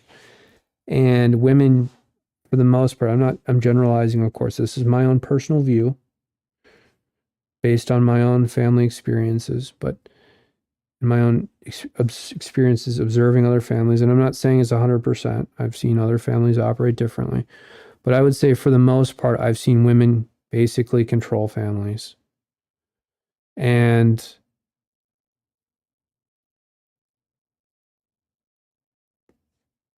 if you want to kick men out, women have to step up to an extent and then provide that same leadership in their own families. And I'm not saying cuck their husbands or that they need to wear the pants in the family. They need to provide men purpose and guidance in the same way that men provide women guidance in certain situations based on their experience in life. But that's not happening. Women are compensating this with these bullshit roles in corporations or law firms. Law firms are being taken over by women. Corporations are being taken over by women. I have upwards of, and you can argue this, 20 years of experience in software development. I have a master's degree in my field. Now, I've seen women without even 3 years of experience at 27, 26 years old, and I'm not knocking these women at all. These are great people. They become directors of corporations with very little experience because of the DEI. And to some extent, that's very welcome because there is a huge need for women in certain fields like engineering, okay? Because it's male driven, less male driven now because of this DI thing and AI coming in. And AI came in at the same time because it's supportive of women who lack, and I'm generalizing again, I'm not saying all women do, but generally the reason that men are attracted to these fields like engineering is because men have an analytical ability that seems to be genetically imbued on all of us, males, whereas women have different core, brain functions. Like, women are better at communication, women are better at emotionally dealing with certain situations, yada, yada, yada. But my point here is that AI came in to support women at the exact same time that women started taking over these analytical fields. And it's kind of a hand in glove situation. They fit perfectly together.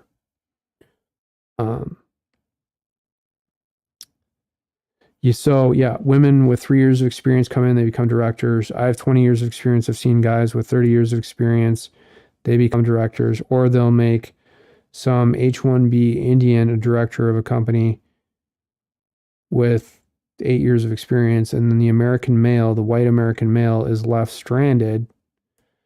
And there's no structure, societal compensation, or support there to provide, I think, some of that same structure that these men being displaced need. And that's exactly what you're seeing in this article from a political vantage point, from all these comments. And again, I didn't know this. I mean, I knew what I said, but I didn't know this technically about Stillwater and about how the city council was run. So this is all new information to me. 1, 2, 3, 4, St. Croix, XV. Oh my God, I've been on about this for years. It is not that women do not run. It is that the old boys network is so strong. What? I don't think so. This journalist did not ask the right questions. It is not why aren't women running, but why does the Stillwater Council not take steps to bring change? There is something insidious in the old boys club in Stillwater that no one will talk about. The men are happy in their club and are happy to not take action. It is shameful. Well, I do know a couple of wealthy people in Stillwater who built companies around here and massive millionaires. And, they don't really do anything. They run bullshit network clubs. They don't do anything productive. They act like they do, but they don't. And they don't run shit. It's just really, I don't know that much about Stillwater, so I don't want to comment, but this person is not providing any actual evidence of the quote old boys network in Stillwater, old boys club in Stillwater. I don't see any clubs in Stillwater. Now, this is someone who has gathered a bunch of evidence about actual clubs in various jurisdictions, and I am not aware, and I could easily be overruled with respect to any of the clubs in Stillwater. But like, are you talking about the Rotary Club in Stillwater? Are you talking about the Masonic Lodge in Stillwater? Like, what clubs? Because you're not identifying any in this comment. There's only 3 likes on it. Avaro 3 responded to this. The Old Boys Club in Stillwater or any other town cannot keep a woman from running for office. Talk about conspiracy theories. This is one. It's that simple, though it seems to be a hidden topic. Okay, I'm speaking as a male who has seen a lot of the clubs. And, some of my family are well networked, okay, and run clubs and have run clubs in Minnesota and in Hennepin County and Minneapolis. And these are not old boys networks. The old boys networks are the guys that I talked about who have millions and millions of dollars, who are drug addicts, who do nothing except for talk bullshit And that's it. They're not running anything. Women do have their own networks. Like there's a women's lawyers group in Minnesota and in most states where they get together and they collude on how to fuck mostly men over. They can be just as insidious in their own way, just as way more, because I'm not seeing all of these old boys clubs have been destroyed, probably starting in the 80s, late 70s, going into the 80s. Yeah, see, notice how they don't identify any of the networks? There's none. Mistress J said this, I broke in through old boys networks several times in my career and it wasn't particularly challenging. That's an excuse, not a barrier. Well, the reason that you've, quote, broken through is because A, it doesn't exist, and B, any man is extremely welcoming to women who want leadership positions and willingly give it to them, and you can see what happens.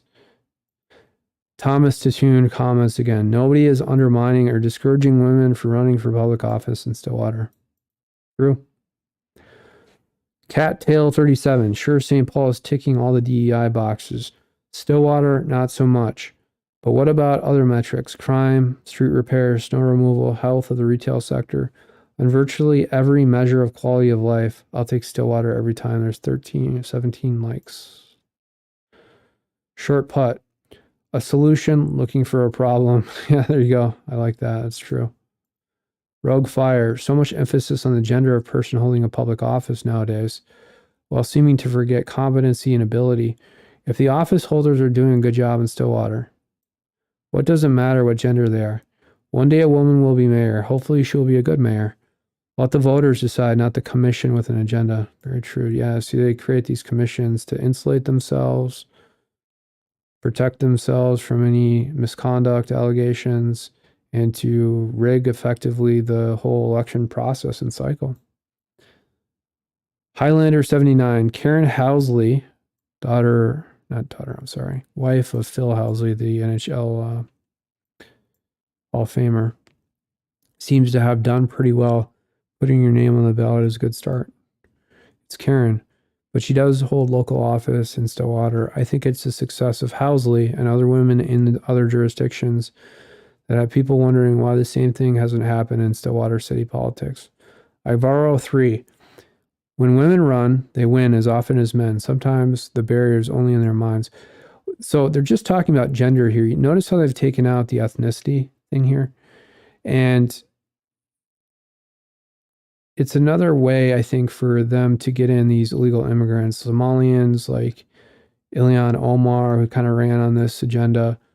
And then in these local council jurisdictions and cities and counties and stuff, it's amazing if you actually look at the roster, especially now judges, which is ridiculous in St. Paul. They put these illegal immigrants on the bench. Sophia Vuelo is one.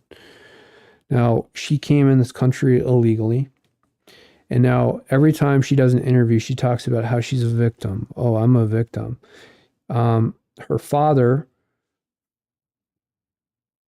was a traitor to his own country. He was a Hmong Laos Civil War soldier. And, you know, he was probably going to get imprisoned for treason. And he put his family, talk about not protecting your family and availing your family to potential issues when he put his family on a boat, like a little raft. Well, that's the story. Who knows if that's true? That's the story they tell. I could pull it up, but I don't want to. And then they probably flew on a plane here, but she claims that she somehow got on a raft and got here. It's fucking bullshit. She's an illegal immigrant, and these people are now in charge of people's lives, and it's fucking ridiculous. This DEI thing is ruining our country. Mr. Stragan. Or in the minds of the public at large, when peddled a false narrative like the headline in this story, which turned out to be a nothing burger, you can't win if you don't run. Well, I like that. It's true. MJ McKinney. I like that women are commenting here too.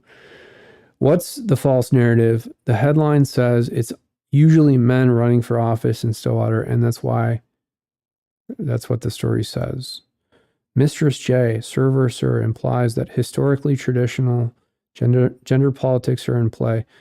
Few women run for office in Stillwater would have been more straightforward and to the point without the narrative and drama. I think so. That's a good point, Mistress J. It's probably a trans. D Nelson 1D. The bigger story here is, why does Stillwater have a human rights commission? Oh, well, that's exactly what I thought. How much money is this sleepy suburb wasting on such an enterprise? Yep. Good point. How much time and money did they waste, quote, investigating this, quote, issue of women not being elected mayor or to the city council? They probably have some candidate handpicked that they want to put in place. The answer was obvious all along. Women haven't run, so they haven't won. In the few instances they did run, they lost, mostly due to running against popular incumbents, stupid, wasteful government spending. Frank Zappa, kind of like most putts, what come up short don't go in. Same. Let's get some new comments here. Let me just read a few more. Big Duke 6. It's a free country. The voters decide. Yeah. Well, interesting, right?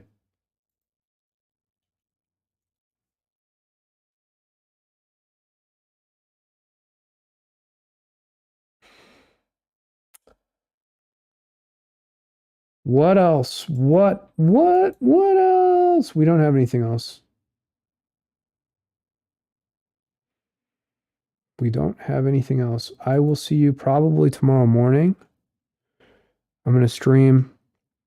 We'll see what comes up with some of these outrageous decisions, trying to knock people off ballots, trying to interfere with elections, trying to bring this country to its knees. We really need to be prepared. I should really play. I want to just quickly check actually one thing. I'm kind of going long tonight.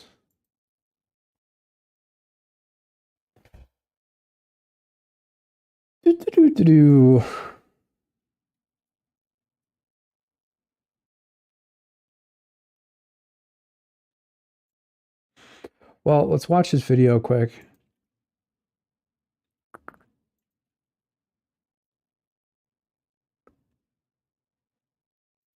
Here are 100 reasons why global conflict and thermonuclear war are closer than at any point in human history.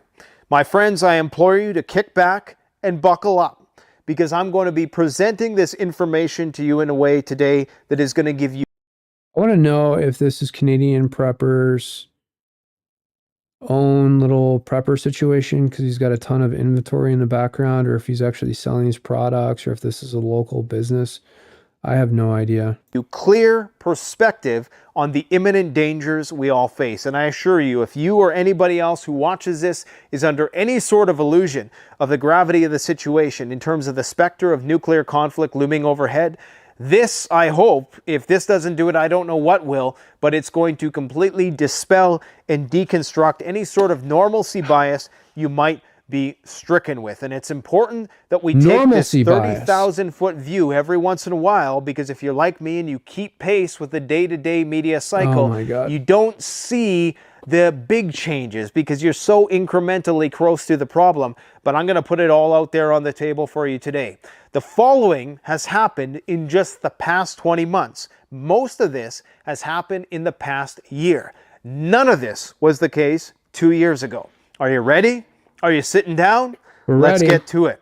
We have one of the first prerequisites to a thermonuclear conflict is a high-intensity war in Europe. We've checked that box off. Financial decoupling around the world. Remember that old saying? When goods don't cross borders, armies will. We have multipolarity emerging on many financial fronts. We have the largest ever NATO exercises, including nuclear war drills happening in 2023 in multiple locations around the world. And all of these things can be fact-checked, Cross-reference, go and do your own research. I guarantee you every single one of these data points is 100% true. We have Russian war mobilization, expansion of their military to over 2 million men, as well as drastic increases in military spending. We have Russia installing multi-layered air defense systems in Moscow, their main capital, and many other large urban centers within Russia.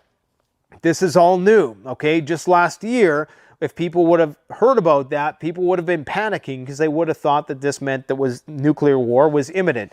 Now, we've just become acclimated to the fact. We have multiple drone attacks deep inside Russia, including on the Kremlin, on Russian airports that contain nuclear bombers, assassination attempts and successful assassinations, I should add, of high-profile politicians and pundits, as well as attacks or assassination attempts on Vladimir Putin himself. We have Russian overhauling their strategic nuclear arsenal, unveiling new weapon systems like the Kinzhal and Zircon hypersonic missile systems, the Sarmat-2 Satan missile ICBMs, the Poseidon 100 megaton tsunami-inducing nuclear weapon. We have the Avant-Garde glide vehicles, the S-500 Prometheus system, which is an anti-satellite system. We have Russian overhauling their strategic bunker complexes and their fallout shelters. Many European countries have followed in suit.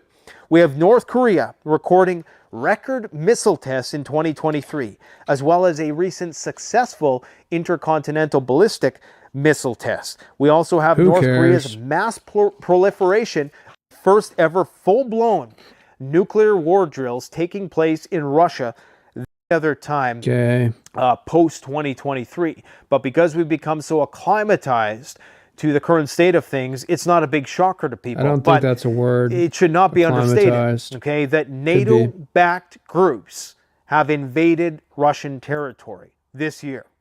The USA updated their nuclear doctrine in 2022 in their nuclear posture review to allow for the first strike, for the first use of nuclear weapons in a modern war.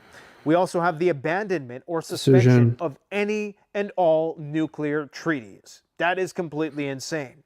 We have the doomsday clock issued by the International Bulletin for Atomic Scientists, moving closer to midnight than ever before in history, 90 seconds to midnight. We have the abandonment of the Conventional Forces Treaty in Europe.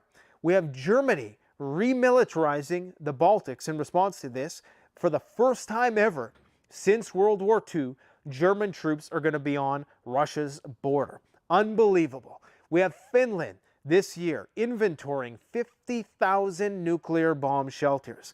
We have the Chinese militarization ramping up. Xi Jinping urging the military to prepare for war with the West. This is the biggest military buildup in China's history during peacetime. We have the U.S. militarization of Taiwan, Japan, South Korea, and the Philippines building new bases all over the place. We have NATO building a 300,000 strong combat readiness force ready to be deployed in case of war with Russia. We have borders closing between Belarus, Poland, and Ukraine. We have the militarization of the Suwalki corridor, which leads from Belarus to the Kaliningrad exclave, a very strategic place for the Russians. We also have the U.S. military passing the largest... Yeah, that's actually an interesting thing that I haven't thought about. I think that they wanted some access to what they used to call Kaliningrad, which is kind of near Lithuania. And that was a strategic port for the Russian naval forces to, and this is like, you know, back, I think, right around 1890. I'd have to look, you know, you have to pull up the history, but I think they gave back Kaliningrad to Lithuania, but it's a strategic access point to the Baltic. Ever military budget for 2024. However, it should be noted that this does not factor in inflation, but when you factor in the spending that has been given to Ukraine that is outside the defense budget, then it starts to look pretty bad. We also have the largest ever NATO cybersecurity exercises. Now, this is critical NATO cybersecurity. I think they did this with Sparbank in Russia. I'm sorry, it's a NATO thing, so they didn't do it with Russia. I'm an idiot. They did the WEF with this Sparbank or whatever in Russia before the Ukraine conflict broke out. But this is interesting that NATO did its own little cybersecurity symposium or simulation, and that shows you that something is near. And they're going after a lot of these industrial control grids, specifically what I've constantly pointed to, which is these programmable logic controllers, PLCs. And these are basically like the pieces of firmware in these industrial controllers that can be accessed externally through the internet. If you have loose firewall provisioning, hackers can gain access through the internet through port scanning, find these specific ports, and then use certain vulnerabilities that have been exposed. Metasploit is kind of this consumer open source hacking bullshit software you can download, but even Metasploit has the schemas for some of those vulnerabilities. And people are using those, even just amateur, quote, hackers. I wouldn't classify them as that, but they go in, and there was that, I could pull up videos here where there was an actual, it was crazy, wild. These people were trying to recruit kids out of community colleges to go in and hack the industrial controllers in Russia to take down their critical infrastructure. And I'm sure many of them are successful, and it's like egregious. It's sickening. It's really, really sickening that there was an actual incentive set up to do this and that these people were not prosecuted for doing it.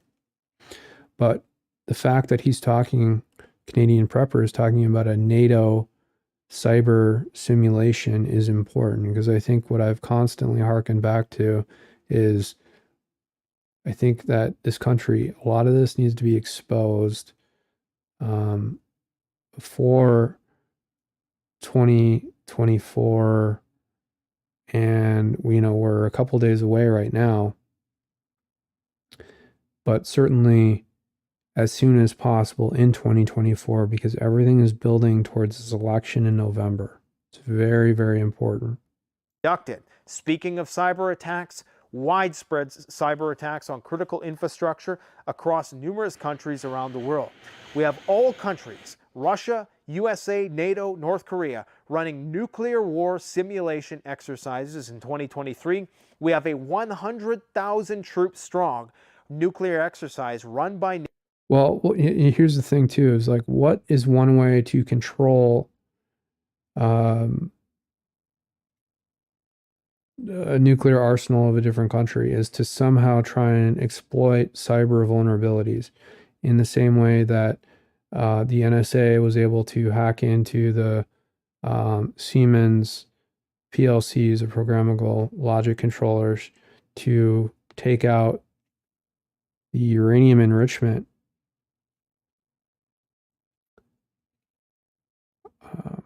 facility in Iran during the Obama administration.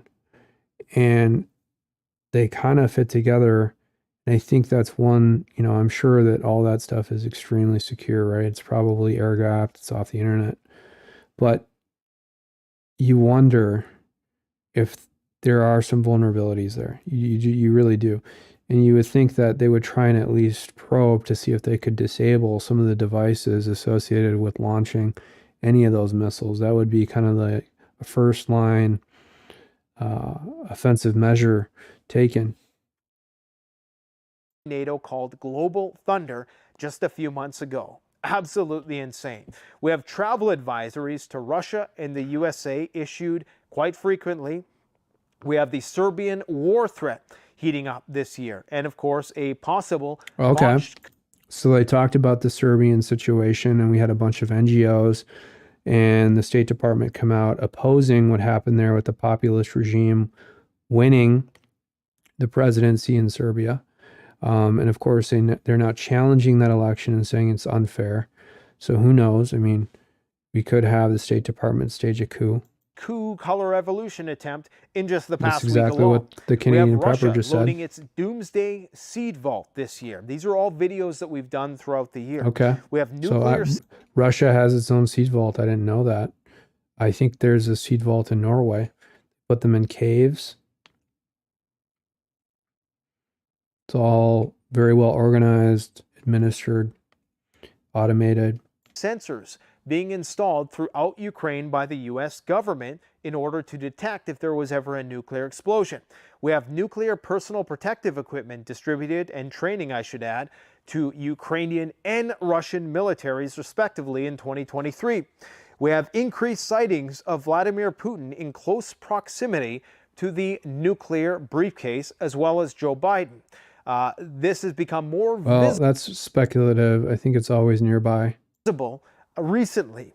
We're also seeing noticeable increases in NORAD activity, i.e. DEFCON activity, over the USA post-China balloon incident. Then, of course, there was the China balloon incidents. Remember, stratospheric balloons can be used as a deployment system, not only for surveillance, ISR We have seen those, but also nuclear weapons and EMP. There's been a lot of chatter on the internet that it was some quantum communication device to do surveillance, or it was a way to probe defenses and or see if it was capable of taking satellites out. But there is some evidence to suggest that there was some quantum communication technology in there, and what it was used for, who knows. But it could be, if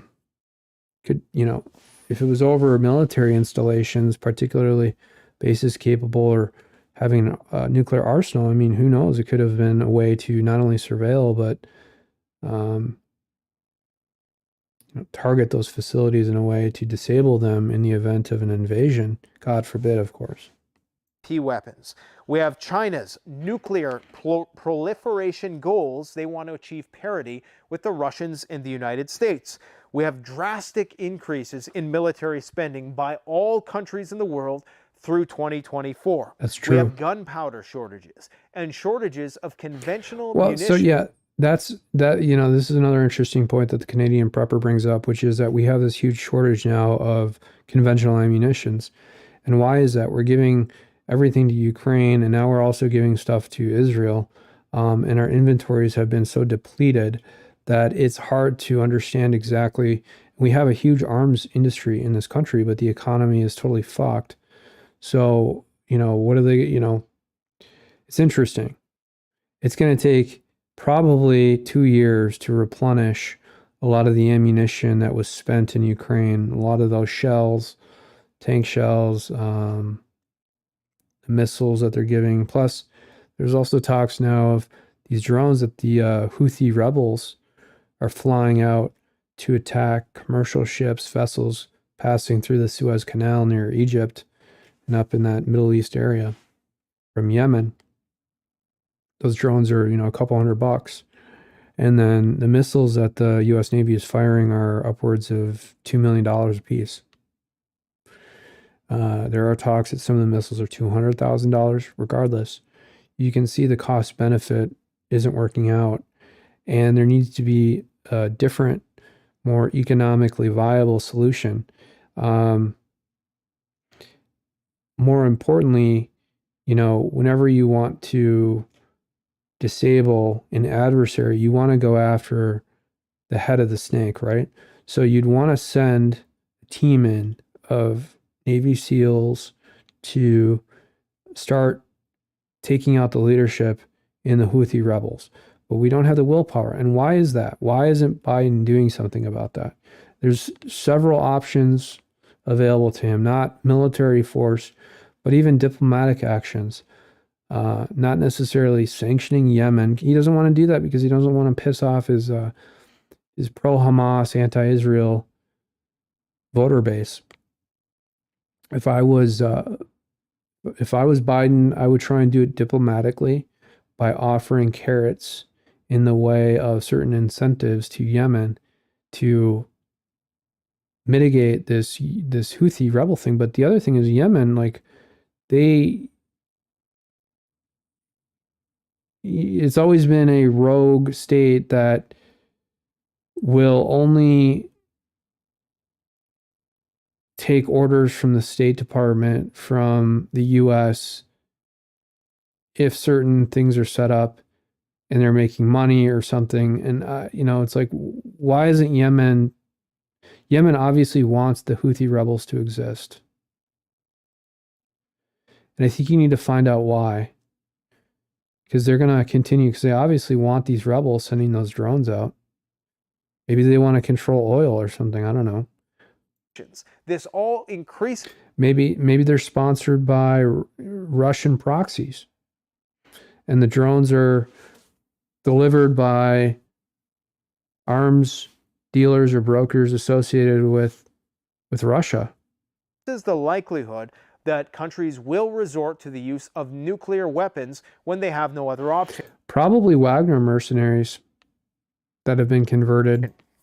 We have the European Parliament declaring Russia a terrorist state, and Vladimir Putin declared a war criminal by the International Criminal Court. That data point alone would have likely elicited a lot of fear just a couple of years ago. Nowadays, no big deal. October 7th happened, okay? Attacks on the Israeli Dimona nuclear facility. Yep, big deal. Okay, I haven't heard about the attacks on the Israeli Dimona facility, so let's hear about that. From numerous belligerents, including the IRGC-backed militias, the Houthis, and Hamas, who frequently threaten to attack Israel's nuclear facilities. Now, Israel has something called the Samson option. If they perceive these wars to be an existential risk, they will utilize the nuclear option. And right now, in the past 48 hours, the defense minister, I believe it's Gallant, said that they are facing a war on 7 fronts. And 7 fronts: Lebanon, Gaza, Syria. And they've used a lot of ammunition already. And quite frankly, I don't know how they're going to have enough. Well, so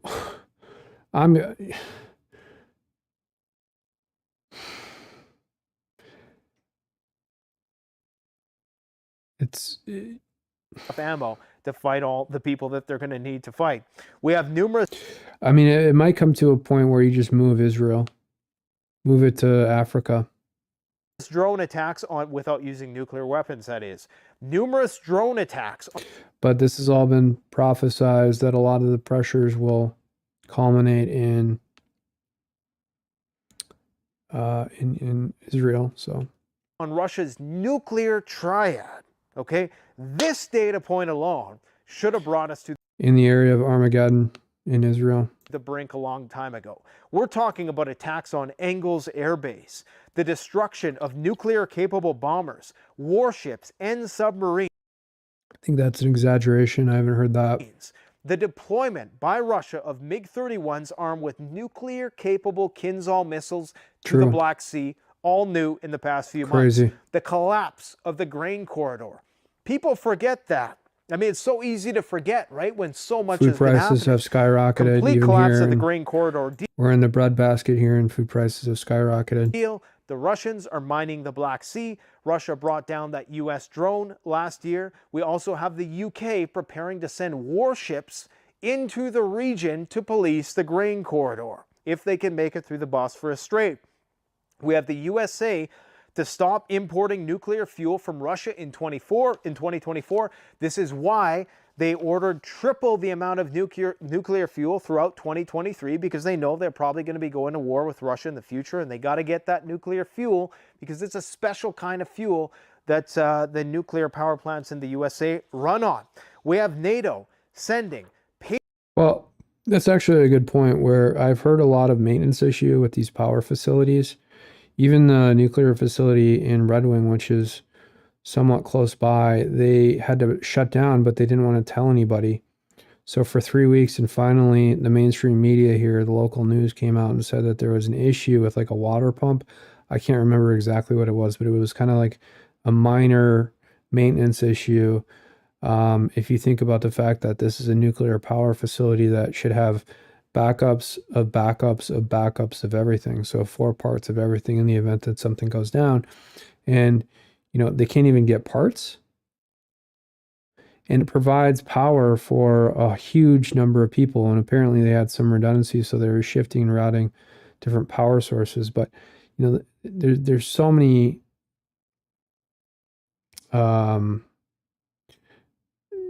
things that should not have happened that actually did happen. And the biggest thing is that they weren't transparent about it.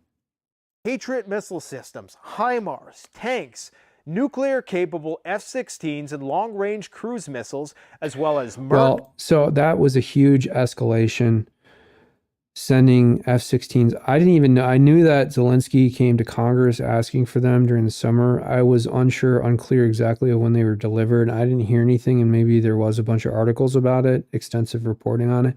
But that also seems like it was kind of slid in. Like no one really knew that they were getting these F-16s. And suddenly they get the F-16s and they strike that troop or the tank carrier out there and blow it up. And there was that huge explosion. And it's really just Russia has won this war, this conflict. And to escalate it right now by using these munitions, these F-16s, I mean, we really are on the verge of a massive, massive conflict because how Russia is going to retaliate. That they're basically going to, for every missile that Ukraine or NATO sends towards one of these Russian vessels, Russia is going to send 50 or 100. And, the other thing is, why, if you're Putin, if you're Russia, you have full capabilities to just send a missile into the palace that Zelensky lives in. There's talks that he has actual homes in Miami and other places around the world, but the supposed palace that Zelensky is in, or even his plane. I mean, look at how they took out the Wagner boss. You would think that they could just send in some of those fighter jets and take out the plane that he's traveling in, but they haven't done that. So there's just a lot of weird things going on. As well as NATO advisors, high-ranking officials, commanders, and special forces, all currently involved in actively killing Russian soldiers. You can't make this up. I mean, F-35s to the United Kingdom. They're building the infrastructure right now as we speak, all of which will be nuclear capable.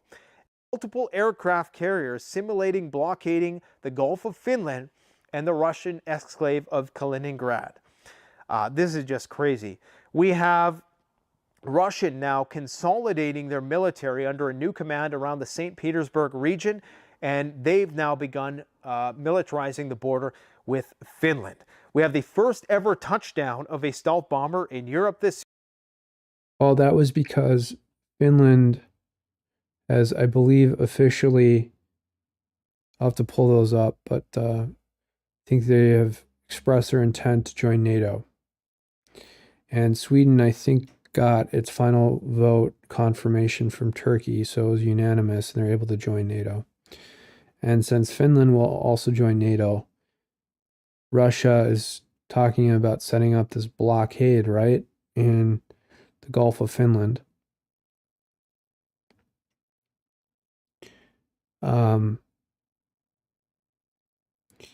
And it's a big deal. It's a big deal. This year, we have cyber attacks on critical infrastructure ramping up, as I indicated, and we have the Wagner leader who was quoted as saying World War III is coming and we need to prepare for it. He was assassinated right after the whole failed coup attempt. Most people forget that was just this year.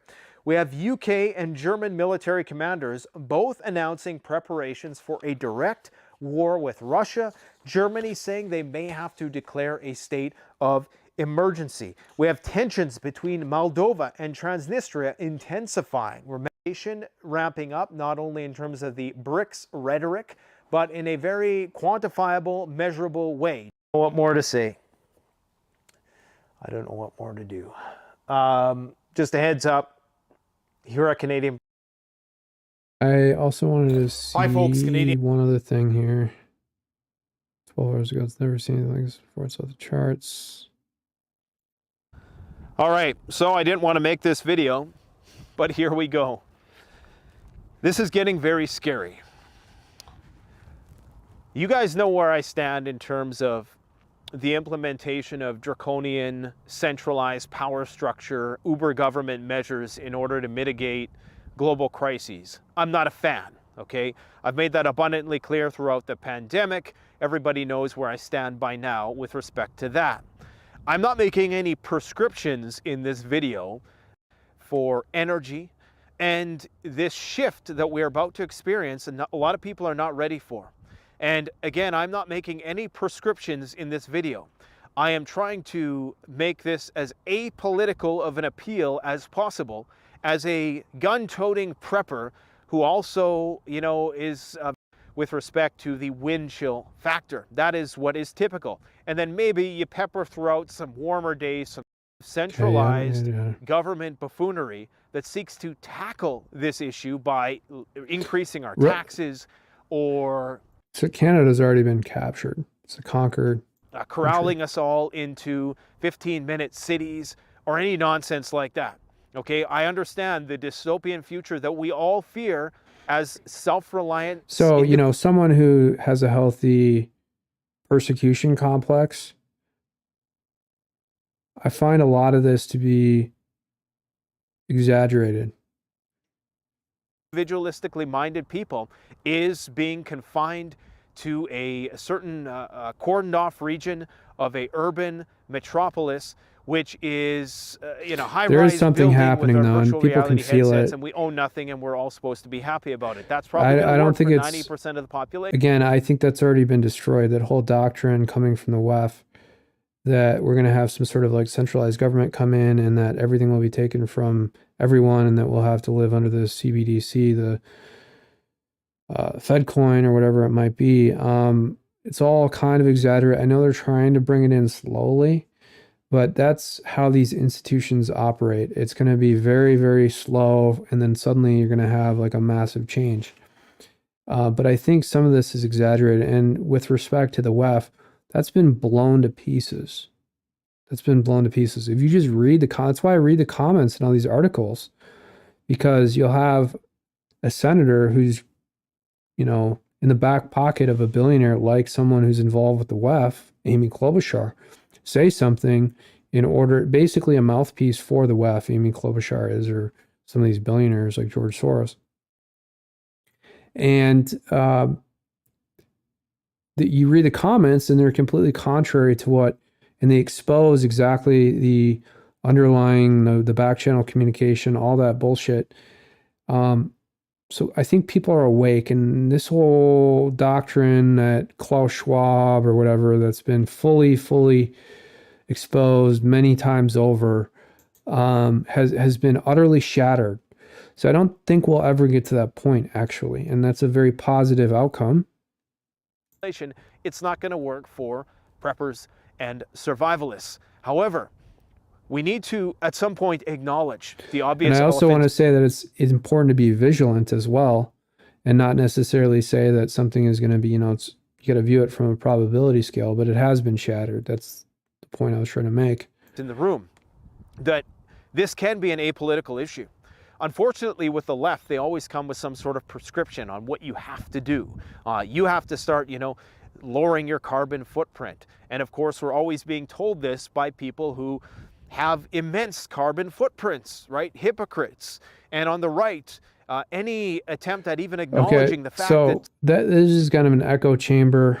I want to hear some original views from Canadian prepper, not continuing to echo other people's statements. Something is happening is viewed as some sort of communist ploy to take away typically require more energy use. You know, I really don't think it's a left issue overall. I think that it's really both a left and right issue. I think if anything, we have these sort of rogue or independents or even libertarians that are kind of like opposed to all this stuff, but it's really a left and a right issue because they're all in this together. And it's all this using each other to basically create the same outcome, to making it appear like there's resistance or a challenge to whatever is actually being implemented, when in fact it's being used to distract you and make you think like there's a challenge when there isn't. And we call those people rhinos, of course. Because it's colder, so we need more energy to keep our homes warm. And by no means am I saying that we need to have a smart grid that regulates how much energy we use. I'm not making any prescriptions. In fact, I'm quite cynical about our ability to do anything about it. I believe that there's going to be an economic contraction, there's going to be a material contraction. Well, that's very easy to spot. Very easy to spot. Speaking of economic contraction, you know, I haven't watched The Uneducated Economist in a while. And I was kind of nasty to him when I found out that he was pushing gold products without actually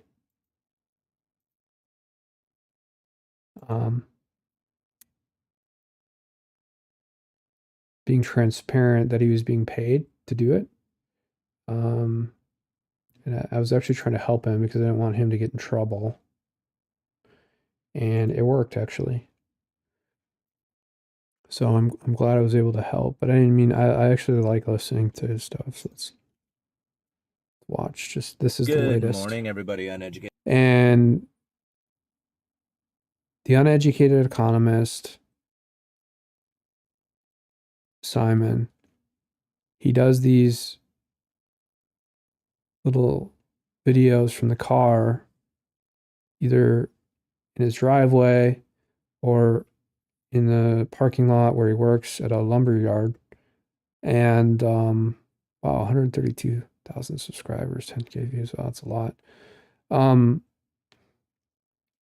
Simon probably is very wealthy. All right. So this whole act of wearing clothes like this and working at a lumber yard, you can never be completely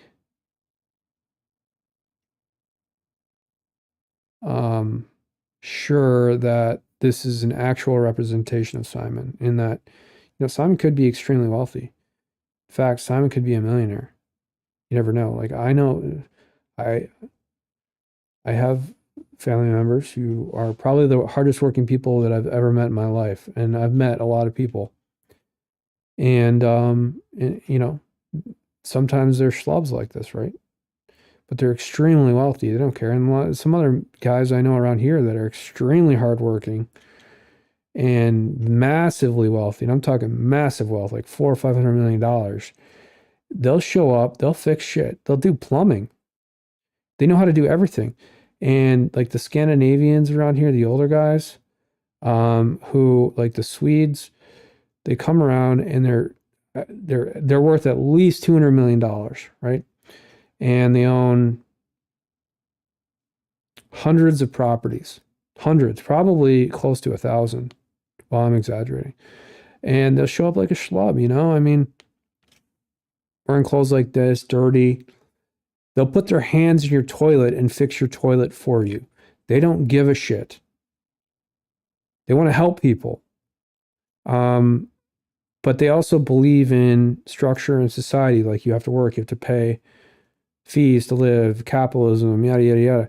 And so, yeah, a lot of millionaires do look like this. I'm not trying to say that like Simon is trying to put an act together here just for this channel. But at the same time, a lot of people are questioning how wealthy Simon really is. And considering the fact that he's getting paid massively by these gold companies to push, I'm glad that he's starting to actually be transparent about it and saved his ass. I really did save his ass. You know, but he kind of talks about the fact that he can't afford his house, and you never know, because anyone can say anything like this. Economist here. So I've and again, I'm not saying that's true or not. I have no idea. And like this idea that we are supposed to take on this economic information for ourselves so that we can make the best decision. But I think what The Uneducated Economist is really good at, and what gained him a lot of notoriety, is the fact that he was talking about lumber prices during the pandemic and how it was all kind of being manipulated So they were kind of holding these huge inventories of lumber, and the lumber price, if you remember correctly, went way up. And so they were trying to make as much money off this by hoarding supplies of lumber in these yards. And he was reporting on it. He was showing the actual images. And to me, knowing that information was critical because it was driving up the cost of new homes. Decisions for ourselves and our family, and the most appropriate decision for our ultimate outcome. And that listening to other people is not necessarily the best way to get the information that you need in order to make this decision for yourselves. Obviously, most information is going to come from other people out there, but to take this information on for yourself, decipher it for yourself, and come to your own conclusions. And a lot of times when people hear me say that, they're like, what do you mean by this? Like, give us some examples of what it is that you even mean by this, internalizing this information for yourself so that you can, good Lord, some people just can't speak, Loving. Anyway, make the best decisions for yourself when you decipher all this information. And a lot of times when you are... The other thing I do like about the uneducated economist is whether or not you believe it, it doesn't appear as though the uneducated economist is using a script when he's talking. This is just direct stream of consciousness. And for live streamers and stuff like this, I think that's really important. We could have teleprompters up here, iPads or whatever, that have certain scripts. And maybe that's important if you really want to make sure you're focused on one point or you have a narrative. I know Tucker Carlson does that. But that's kind of a trained thing from working in mainstream media for many years, and that works for him and people like it. But for live streamers, I think the reason that a lot of people like it is because you get direct information and it's not overthought. It's not condensed into a form that doesn't have authenticity in it. It doesn't have truth in it. Are getting information from, say, somebody who is very much invested in gold. You're going to get negative outcomes. Uneducated economist talking about gold again. See, whenever he starts wavering from lumber, I wish that he would just focus on lumber. Federal Reserve, and all positive stuff from like the idea of gold taking over as a new world reserve currency or replacing the dollar and moving back into a world reserve currency.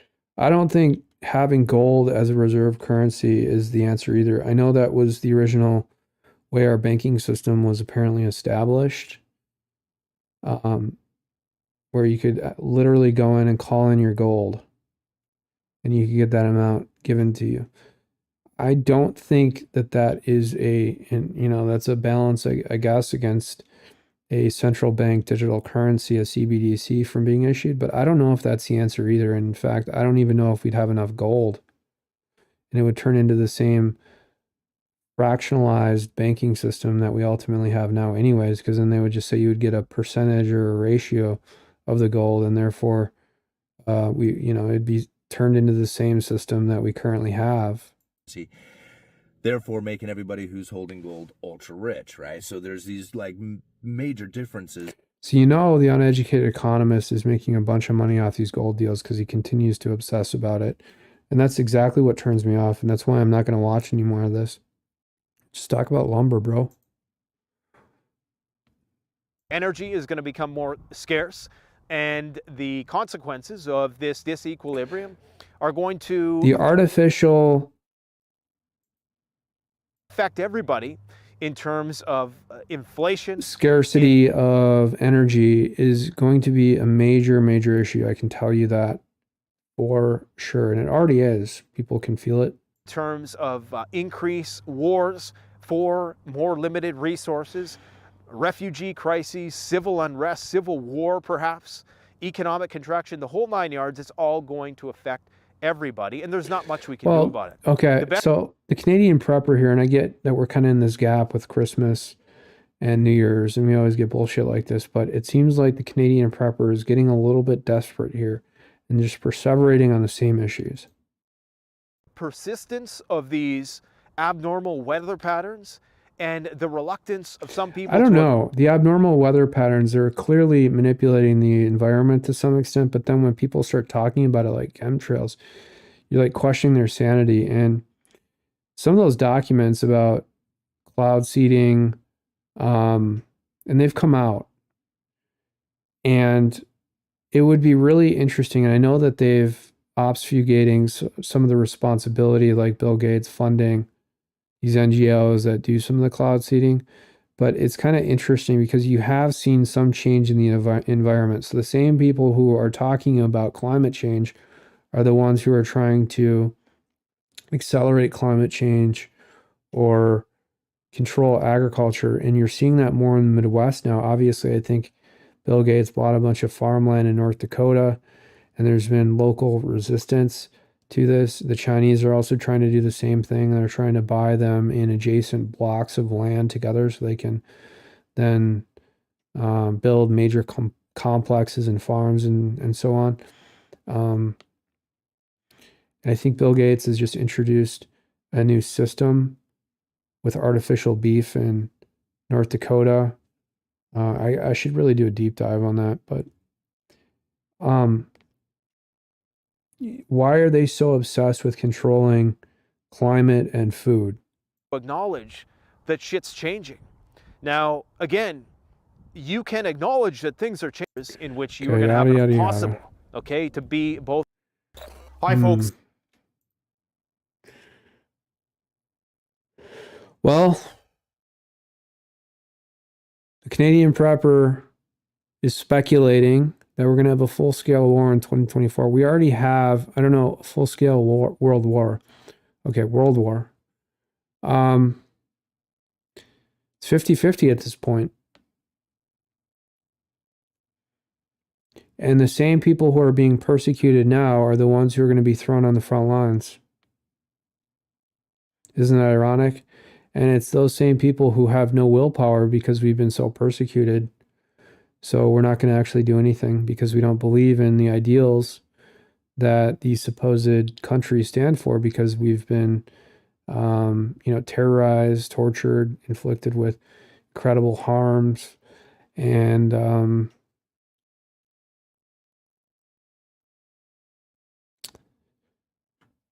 yeah. All right. Wow. Went way too long tonight. Let me just check a few other things here. Oh, here we go. Here we go. Here we go. We got some Vivek stuff. Let me pull this up. I like to organize everything. Let me build a folder structure here. Windows sucks. Windows sucks. Why Windows do you suck? I want to create a folder here, you motherfucker. Create folder. Create folder. Oh my God. Okay, so this is like a minor issue. You have to put your mouse way over to the right to find the little pixel location where you can actually right click and then do a new folder in Windows when you're saving something directly from the internet and you're kind of cramped for time like I am right now. So hold on, 12:27. I like to be organized. I don't like to just bulk throw everything in a folder. Pull this up now.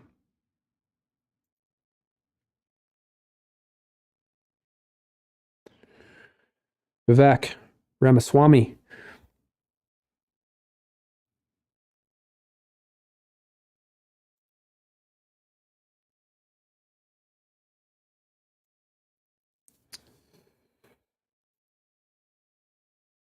If you had have told me nearly 3 years ago when I was just the CEO that January 6th was an inside job, I would have said that's crazy talk. It's not.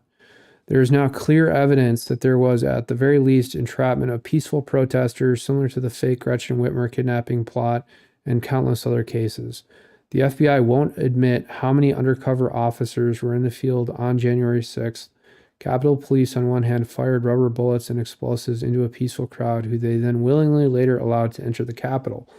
That doesn't add up, and the actual evidence turns the prior narrative upside down.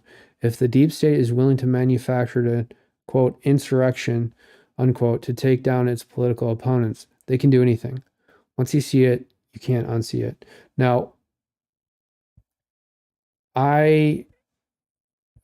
Peter B says Vivek needs better security, and the fact that this statement isn't absurd says a lot about our country. It does. Keep doing what you're doing, but be careful, bro. And then prayer emoji. Yeah, 764,000 views, nearly 4,000 retweets, 879 comments, and then 465 bookmarks, as well as nearly 20,000 likes, 18,000 likes there, and growing. This was at 1:38 p.m. earlier today. I feel like Vivek said something similar a couple days ago, but you see how they're kind of like iteratively building, because they know, they have documents, they've seen everything, they have inside information, they're passing stuff around between each other. They're iteratively building up this narrative because they know that January 6th was an inside job, that they falsified and fabricated evidence. They probably made statements that are on par with, quote, the most believable false information, stuff like that. I got to be careful with what I say here, but clearly the security was undermined on January 6th. Everyone knows that. And anybody who exposes that is immediately indicted with, I don't know, maybe 131 charges, maybe 130 charges. Who really knows? But again, the people who really know what happened are persecuted, they're destroyed, their families are targeted, they're stalked.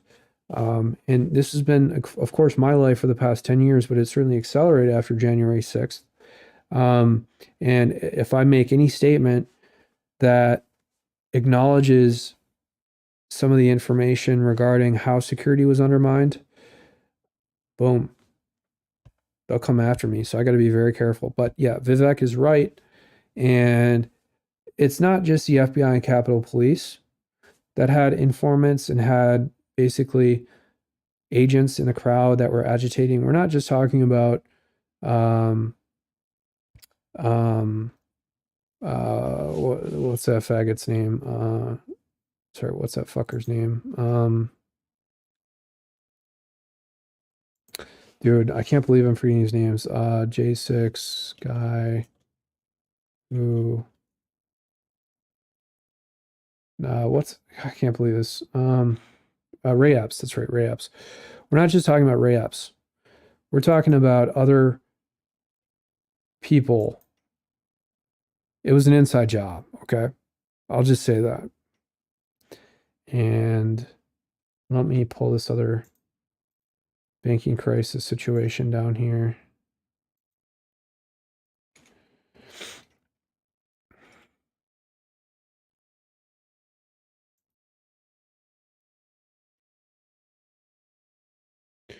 Oh my gosh.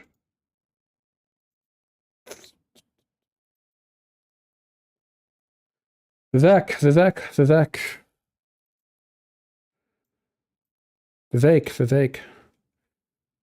Okay.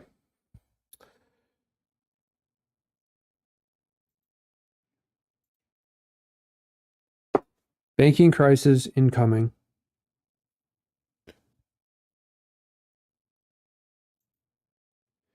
If you look at these events around 2005, 2006, and 2007, let's see here. There were 565 bank failures from 2001 through 2023. Please select the year buttons below for more information. Okay. So during the recession that we experienced around 2007,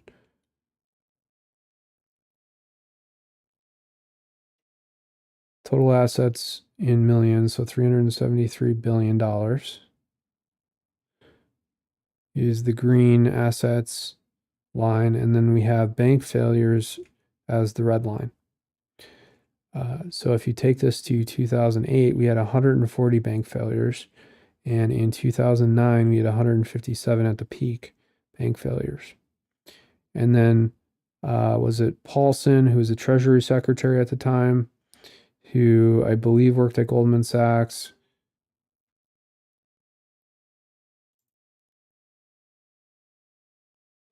Total assets are the total amount of loans by the banks, okay? So those loans are identified here as assets. Banks are over levered, meaning this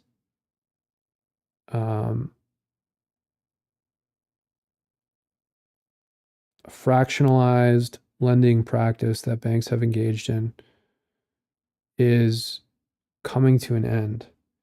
They don't have enough money to cover all the loans, all the deposits. They're over levered. Now, if we take this all the way, okay, deposits are liabilities. Where are the deposits line here? Oh, it's over here in the, right?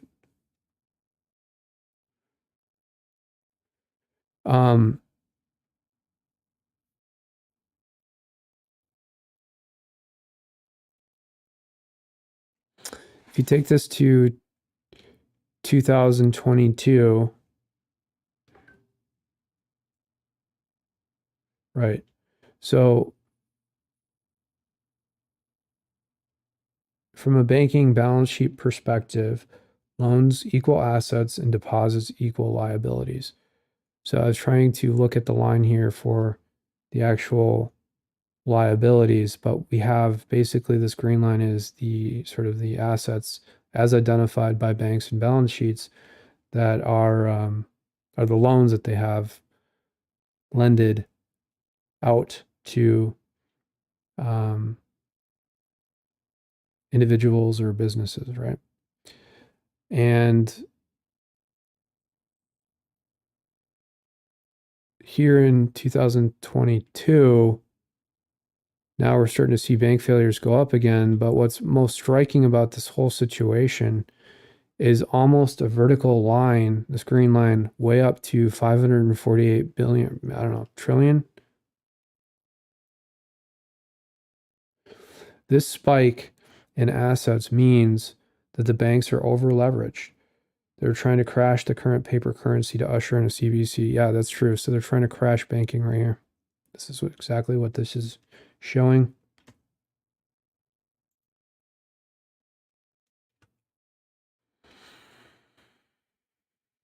This number is going to skyrocket probably in 2024 and 2025. You can see the difference here in 2008 between 2022. I mean, it's just astronomically, exponentially increased. It's skyrocketed.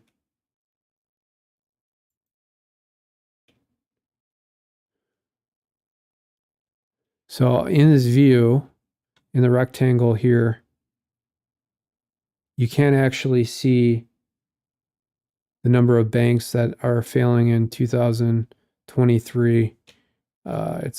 There's actually more banks, apparently, is what I'm hearing. Now, how is this connected to this Black Swan event? And I want to play this video here. Again, this is Sunday, Face the Nation on CBS. This is Catherine Herridge, and she's kind of an establishment mouthpiece, and she's talking about a, quote, Black Swan event. Now, are they going to do this in conjunction with this spike? Of course, I can't fucking find it. Fucking A. There it is. No, fuckers. Too many tabs open. Okay, is this going to be done in conjunction with this spike with respect to the over leverage situation involving banks?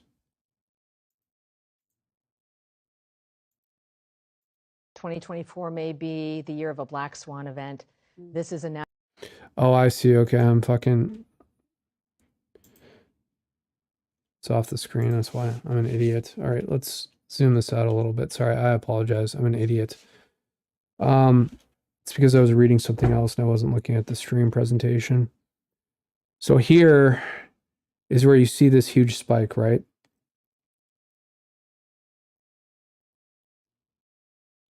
And you see this going way up, skyrocketing to the moon from the cryptocurrency slogan. And in 2006 and 2007, you can see the green line here, as I identified before, here at about 373 billion or trillion dollars. It's billion. And here it's just boom.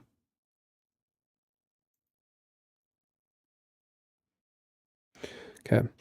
So how is this connected to this, quote, black swan event? Are they going to use this to bring in a CBDC? Let me see if I can. I'm the producer and the streamer, so I have to multitask, get things set up here. Okay, let's talk about Catherine Herridge, and let me set this up a little bit. So Herridge has been Defense Department and a Pentagon inside reporter for 25 plus years. And she was at Fox News forever as the DoD Pentagon reporter. Fishy, very fishy that she's now predicting this black swan event. And you know, if Alex Jones were to do this, he would be called a conspiracy theorist, which he's constantly called. But Herridge can get in here and predict things, and it's not really a prediction when you're getting this information directly from the Pentagon. Something is very, very fishy here, and they're looking for catastrophes. They're looking for crises to usher in this CBDC. You know, that's what it looks like based on this over leveraged situation with banks. Let's play this again. I played this before this morning, like 3 times. 2024 may be the year of a black swan event. This is a national security event with high impact that's very hard to predict. Okay, so you notice she's practiced exactly what she was going to say there. It's going to be a national security event that's difficult to predict. I want to play that Of a again. black swan event. This is a national security event with high impact that's High impact. What does that mean? What are they going to do? Are they going to try and take down the power grid or the internet and then require American citizens to use their financial product or their identity system in order to continue to operate in regular society? very hard to predict. There are a number of Very hard to predict. Very hard to predict. How are these reporters able to predict it in the first place? I thought that wasn't really the job of the mainstream media. Interesting that they're saying it, characterizing it this way. concerns that I have that factor into that.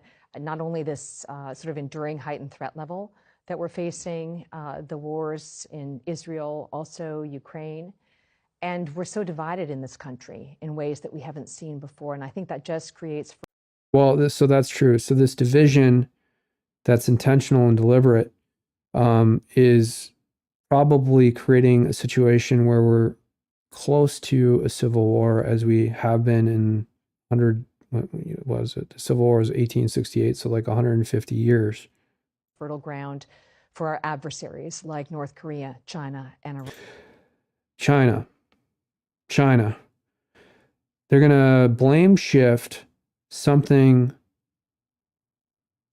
It's going to be an inside job, but they're going to try and identify someone to blame. And I think they already have that in mind, whether that's, you know, conservatives, Trump supporters, China, or a contingency of multiple groups composed of Chinese and Trump supporters. They're going to try and artificially shift blame, and they're going to fabricate information just like they always do on some of these parties. But I would be extremely concerned. I would say that if anybody has knowledge or information, start exposing it now. I was talking earlier about Rudy Giuliani and some of the information he might have about 9/11, considering the fact that they're trying to destroy him. They're really, you know, I say this peacefully and lawfully based on what I'm seeing with Rudy Giuliani and Kevin Doyle and the Grievance Committee and what they've done to him and his reputation, his career. It's outrageous what they've done, by the way. But I'm saying this, and I don't mean to insult Rudy. I don't mean to cause any, because this is just pure analysis. I feel like they, meaning the DOJ, this coordination between state justice departments and the federal bureaucracies involved with prosecuting Rudy Giuliani, the DOJ being one of the main ones, and these grievance committees that disbarred Rudy Giuliani, they're really trying to kill him. And again, I'm saying that peacefully and lawfully to the extent that that's what I feel like they're trying to do to Rudy Giuliani and what I've seen him go through and the mental decline that he's experiencing. Now, I did see in the past few days him kind of chipper up a little bit and him being more aware. I realize he's in his 70s, so it's natural to have some decline. But what he has in the past 3 months, he's really went down far.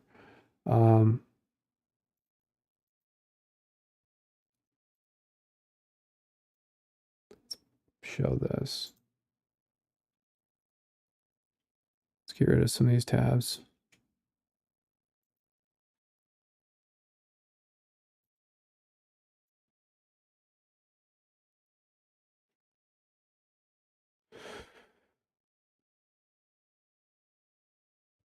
Lawrence Fishburne meme from Matrix. Do you take the red pill or do you take the blue pill? The red pill is an ugly trad wife, and then the blue pill is a beautiful slut wife. Which do you pick? Which do you pick? This is a tough one. Let me just do a quick search here. I have no idea what a trad wife is. Trad wife is a traditional housewife. So you take the red pill, ugly traditional wife, or a blue pill, a beautiful slut wife? Well, I think the answer is very clear on this one. You take the red pill. Because you can always turn an ugly trad wife, put her on a treadmill, get her going, get her in a healthy diet situation, turn her into a beautiful slut wife. But if you take the blue pill, it's almost impossible to take one of these, quote, beautiful slut wives who's using OnlyFans and stealing money from needy men on the internet into a traditional housewife. Now, this is another issue. Now, we're talking about Jenna Griswold, the Secretary of State in Colorado, who's younger than me, and she's childless. Now, I think she's married. Why is she childless? Why are all these somewhat attractive women who's, I wouldn't classify her as a beautiful slut wife, but let's say she's more in this blue pill category. I bet you she'll never have any kids, and she'll celebrate that fact for a long, long time. And the truth is that they're actually kind of lesbian, because they're not having a traditional relationship with a man raising children. They'd rather just hang out with their girlfriends. Was she shamed to death over an embarrassing incident on a beach? Please, don't do this to me. Are you serious? Weird. That's the question swirling after this woman, a realtor, was found dead. Police body cam video starts with cops approaching 35-year-old Christina Revels Glick. We got multiple calls about you. Cops say witnesses saw her using an adult toy. She was probably on OnlyFans or streaming. On the beach. I'm sorry, I was stressed out. She's put in cuffs. This is ridiculous. What am I being arrested for? Indecent exposure. She says she thought she was by herself. A family saw it. They had kids. Oh my God. Oh my God. You want a beautiful slut wife or an ugly trad wife? What? There was nobody around me. She's led in cuffs through a restaurant near Savannah, Georgia, and taken to a patrol car. The incident was reported on the Smoking Gun website under the headline, "Woman Busted Oh my for God. Pleasure." I forgot about that website, the Smoking Gun. That's been around for a long time. I don't even think they've changed their UI. session on beach. She was said to have gone on. Remember Paris Hilton or Perez Hilton, the guy, the blogger? I don't think maybe he has changed his website. Where did he go? He's been memory hold, hasn't he?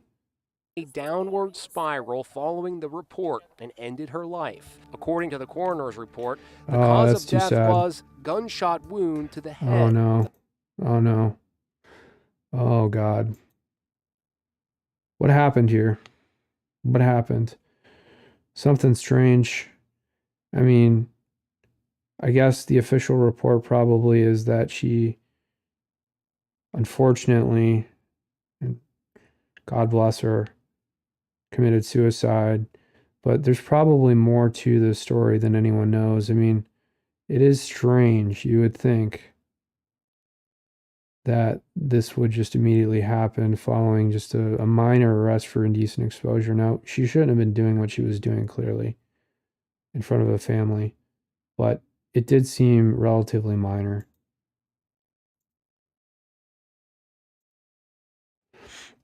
It's a sad story. Let me share this one.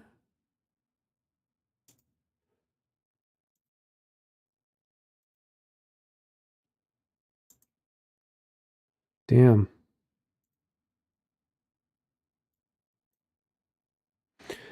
President Xi announces China will, quote, surely be reunified with Taiwan as global tensions escalate. Yeah, I've heard chatter about this as well. And then there's another part of the headline that says it's, quote, irresistible. And then there's a picture of like one of the Chinese F-16s and then a naval ship firing some missiles, and then a picture of what appears to be President Xi, kind of stressed out or tired. Usually he's a little bit more composed here. They're planning this invasion of Taiwan, and that's probably going to happen in 2024 as well. I mean, I'm definitely making that prediction here. I've made that prediction before and I was wrong, admittedly, that it was going to happen a few months ago because of what I was seeing take place with the military buildup in Taiwan, and then they had some embassy stuff with Japan because they're all quarterbacking it through the embassy in Japan.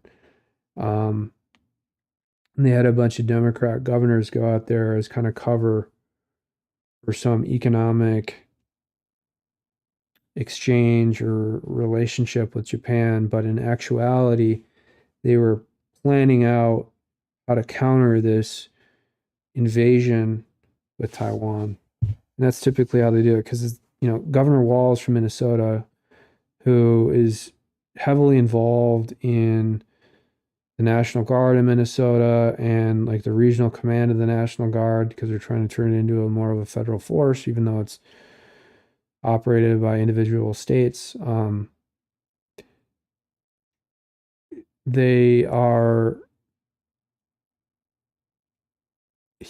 think he went to and he met with the Norwegian ambassador right before they took out the Nord Stream pipeline. So they do this as kind of cover, publicity cover, and then they have operatives go in, CIA and stuff, and then that provides enough cover for them to walk freely. And in countries like Japan, where it's pretty clear that you're a foreigner, right, unless you're Japanese, and there's not many, because you have large groups of people coming in from the CIA. I mean, you might have one or two, but that's how they run these ops.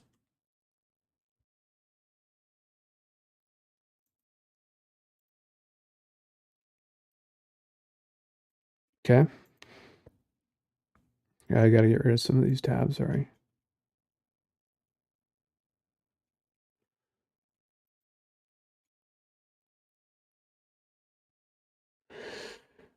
Rep. Lauren Boebert quits race for current congressional seat. Wow. This just came out. Big news. Bombshell. Will seek office in more GOP-friendly district. So they're doing these redistricting in Colorado, of course, especially given the climate of the decisions coming out from the Supreme Court. So the Democrats have now rigged these congressional maps to try and prevent people like Lauren Boebert from winning these races. And she's figured this out, and she's trying to find a different district. So she's changing her home to fit in that district right now to qualify for the race. Rep. Lauren Boebert, Republican, Colorado, announced Wednesday that she will no longer vie for her current congressional seat representing Colorado's 3rd District and instead run for office in the more Republican-friendly 4th District. Okay. Quote, I am going to do everything in my power to represent the 3rd District well for the remainder of this term as I work to earn the trust of grassroots conservative voters in the 4th District to represent them in 2025, Boebert, 37, said in a Facebook post announcing her decision. I'm just surprised at how young these people are. I'm getting really old. Quote, it's the right move for me personally, and it's right for decision for those who support our conservative movement, the Republican lawmaker added. Boebert was narrowly reelected, narrowly is a keyword here, to a second term in the 3rd District last year, winning her race against Democrat Adam Frisch by just 546 votes. Frisch has raised more than 3 times the amount of funds than Boebert over the last 3 months. The 3rd District leans 9 percentage points in favor of Republicans compared to the 27 percentage point advantage the GOP has in the 4th District, according to the Colorado Sun, which cited an analysis of the election results from 2016 to 2020 conducted by Colorado legislative staffers. She's a grandmother too, by the way. Look at that woman. Wow. Talk about a woman who's not childless, right? Boebert is not required to reside in the 4th District to represent. Interesting. So the forum is transitive. Quote, I did not arrive at this decision easily, she said in a video message posted on Facebook. A lot of prayer, a lot of tough conversations, and a lot of perspective convinced me that this is the best way I can continue to fight for Colorado, for the conservative movement, and for my children's future. Boebert called the announcement a, quote, fresh start and described 2023 as a pretty difficult year for me and my family. In May, she filed for divorce from her husband of 18 years. Doesn't she look kind of different here? Like she's had a facelift or something? We'll read the comments later. Let's look at this article.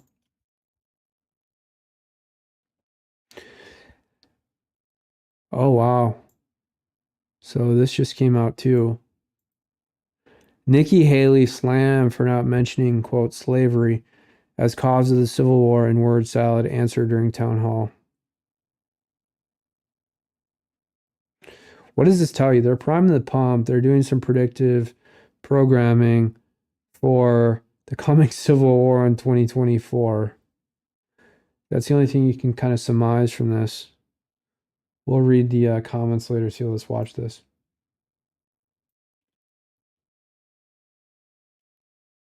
Thank you. Yes. Yes, sir. Thank you, Ambassador. Thank you. Please, what was the cause of the United States Civil War? Guy sounds drunk, doesn't he?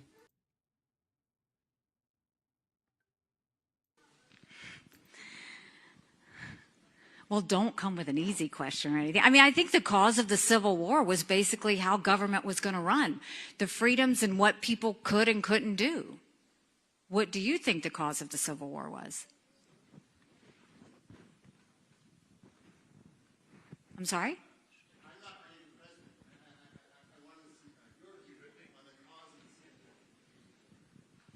I mean, I think it always comes down to the role of government and what the rights of the people are. And I will always stand by the fact. Okay, so there's no substance underlying her answer already.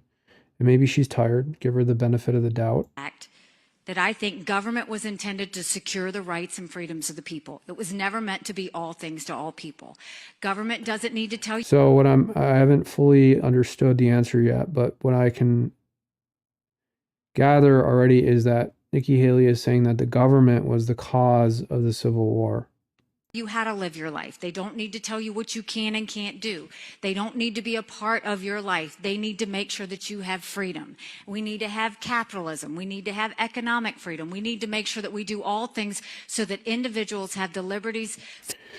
Well, the truth is, of course, Nikki Haley is misrepresenting what actually caused the Civil War. It was an economic embargo by the North on the South based on the fact that the South was engaging in unethical economic practices and using slave labor, plantation slaves, to pick cotton and stuff like that. And so that was really the real cause of the Civil War. And it wasn't the government, it was private enterprise that was engaging in abuse towards, blacks. Let's pull this up.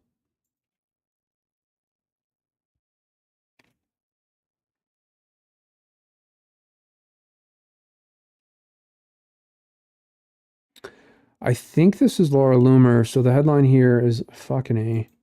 I gotta switch views. I gotta zoom out a little bit. Sorry about this.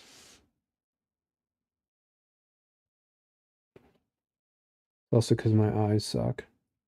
My eyes are terrible. They're getting worse and worse. Okay, so yep, quote, non-confident in a woman being president. Trump ally attacks anchor baby Nikki Haley. This is Laura Loomer. A Donald Trump ally who has been floated for position in the potential next administration on Wednesday attacked the ex-president's GOP primary rival, Nikki Haley, saying the former Trump admin official is a, quote, anchor baby who is ineligible to be president. Okay, Laura Loomer, who Donald Trump Jr. said might be considered to be his father's interim press secretary, interim being the key word there, is one of Trump's latest supporters to stick it to Haley. She joins Tucker Carlson and others in shooting down reports that Trump is considering her for vice president. If anything, Laura Loomer, this would probably push Trump more towards favoring Nikki Haley as being the VP, even though, she's a dummy.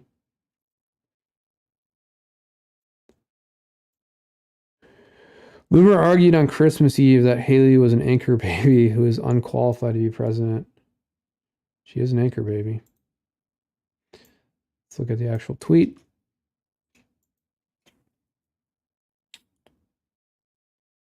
I read this originally. I'm not sure if we went through the comments on this. This is dated. Oh, wow. There's the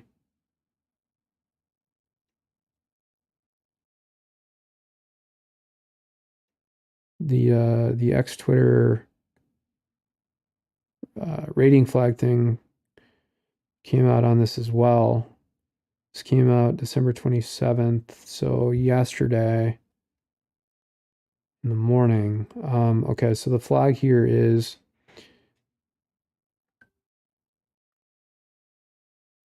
the Constitution lists 3 qualifications for presidency.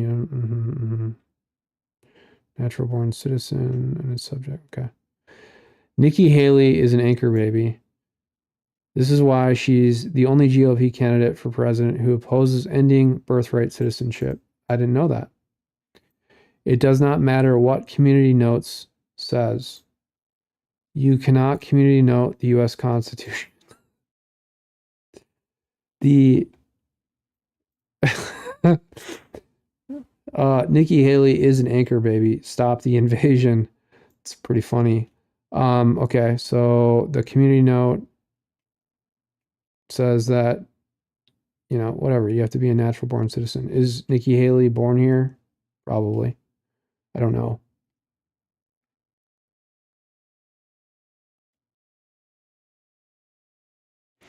Let's check that out. Okay, so there's another tweet here by Loomer. I have way too many tabs open. Hold on, let me. Fucking, I want to delete that one. I can't get it back now. Shit.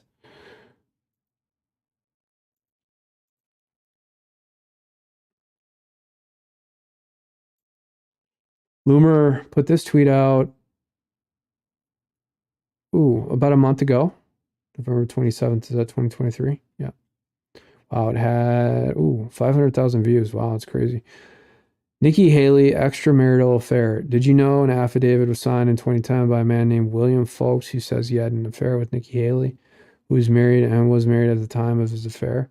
According to the affidavit, William Folks said, I was employed by South Carolina Representative Nikki Haley from early 2007 until March of 2008 as a communications consultant. As I have stated publicly, during that time, Representative Haley and I engaged in an inappropriate physical relationship that included numerous instances of inappropriate sexual contact.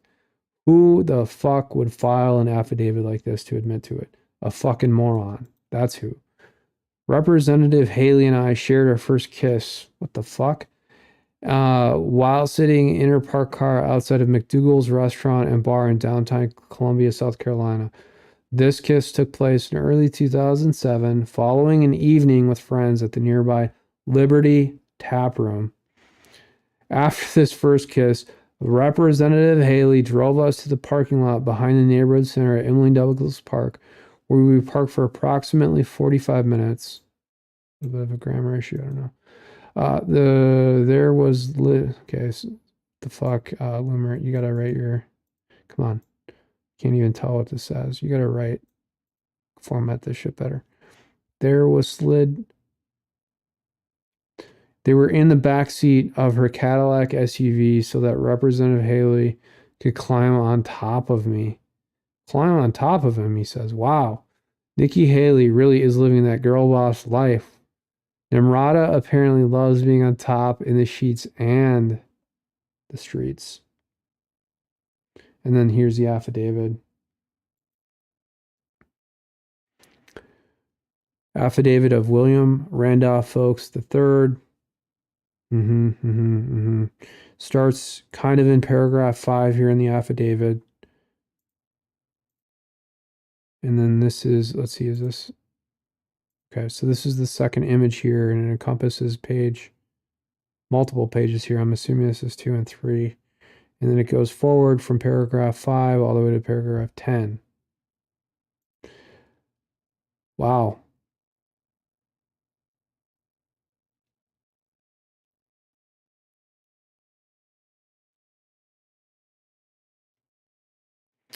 Trump 2024, Brandon is the guy. No, Brandon's the guy. I wonder if her military husband was overseas at the time. Anyone know? Adam Hami says, an extramarital affair, of course. Trump would never engage in any of that sort of thing. Now, Woody, come on. It's a troll. You go, Laura. Mike Engelman. 100%, 100%. Ooh, and then there's a meme of, this is the AI, by the way, that, ooh, wow. I can't play this. It's too adult. But here's, talk about AI that Klobuchar wants to ban. This is a parody of Nikki Haley engaging in some rough contact, I'll just say that, with, is this from the Bee? Oh, wow. This is from the Dilly meme team. I love it. I'll watch that later. Let's stream that. Let's play this. Who doesn't like a strong woman, right? Naughty Nimrata from your girl, Laura Loomer. Love it.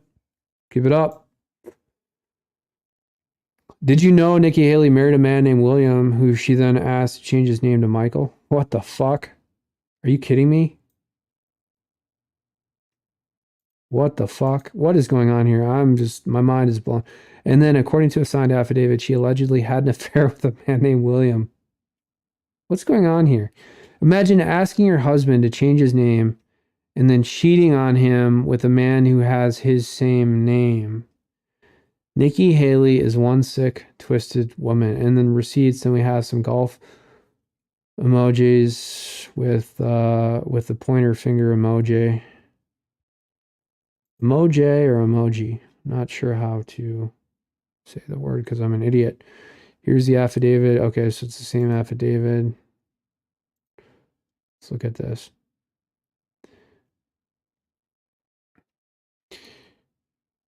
Okay, so this is an article. Don't have the link to the article, but we have a section highlighted here. Though he keeps his hair close cropped and dresses in fatigues most days, he appears more easygoing than his wife, of course. His wife is dominant, which may explain how, in a bit of relationship jujitsu, Governor Haley persuaded Michael Nee William to start going by his middle name shortly after they started dating. What the fuck? He looked more like a Michael, she says. Oh, wow. Okay. My mind is blown. Now, this apparently is a retweet of her own retweet. We'll zoom into this.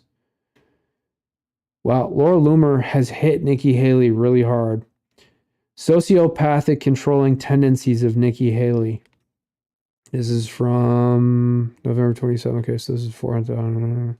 Along with the signed 2020-2010 affidavit I posted below from a man named William Folks, who says he and Nikki Haley had an affair while she was married to her husband.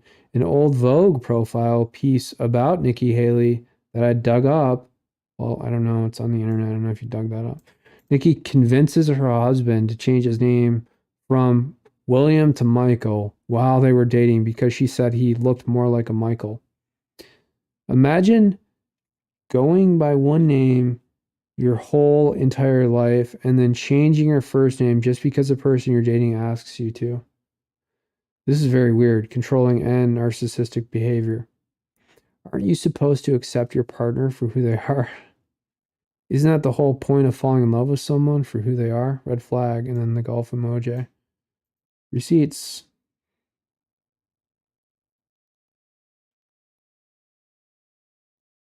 The Vogue article. Got trolls in here. Trolls, trolls, trolls. Well, yeah, that's interesting.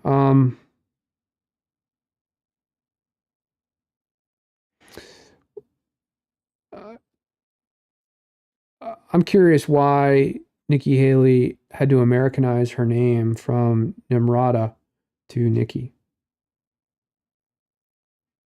You don't see Vivek Ramaswamy doing that.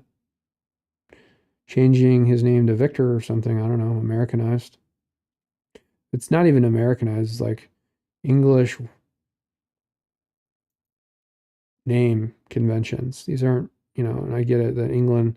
So, okay, let's just look historically, right? Like England had ruled India for hundreds of years in this imperialistic push, right? And then you had Gandhi, who resisted the colonization of India. And so, if Nikki Haley, whose real name is Nimrata, changed her name to Nikki, isn't she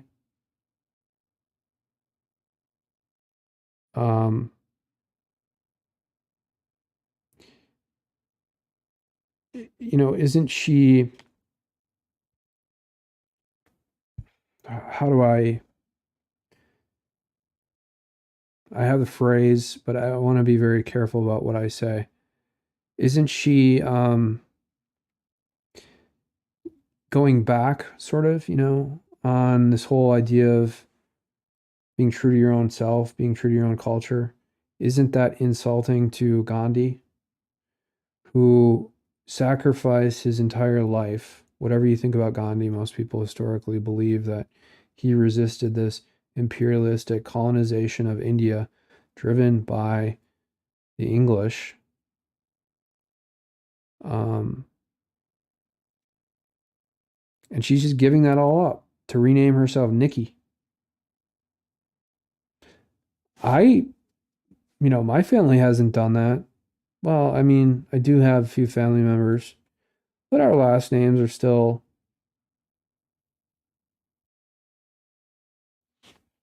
accurate to the family's original origin. We haven't Americanized the last names. And I don't think many families have. What's Nikki Haley's real last name?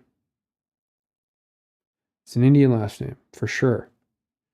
Now I get it. She married someone, and women typically take the man's name, so it's a little bit different. I get it. But to change your first name, which you originally were named Nimrata, and to do that in a way to make yourself more politically appealable. It's not the right word. I'm screwing up. Politically likable, appealable to the masses. Bob Dylan changed his name, right? From Robert Zimmerman, Bob Zimmerman, Ukrainian Jew up in northern Minnesota, in Hibbing, in the Iron Range.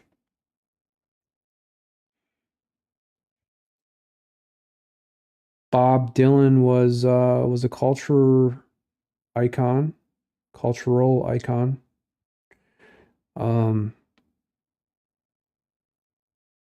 I don't know.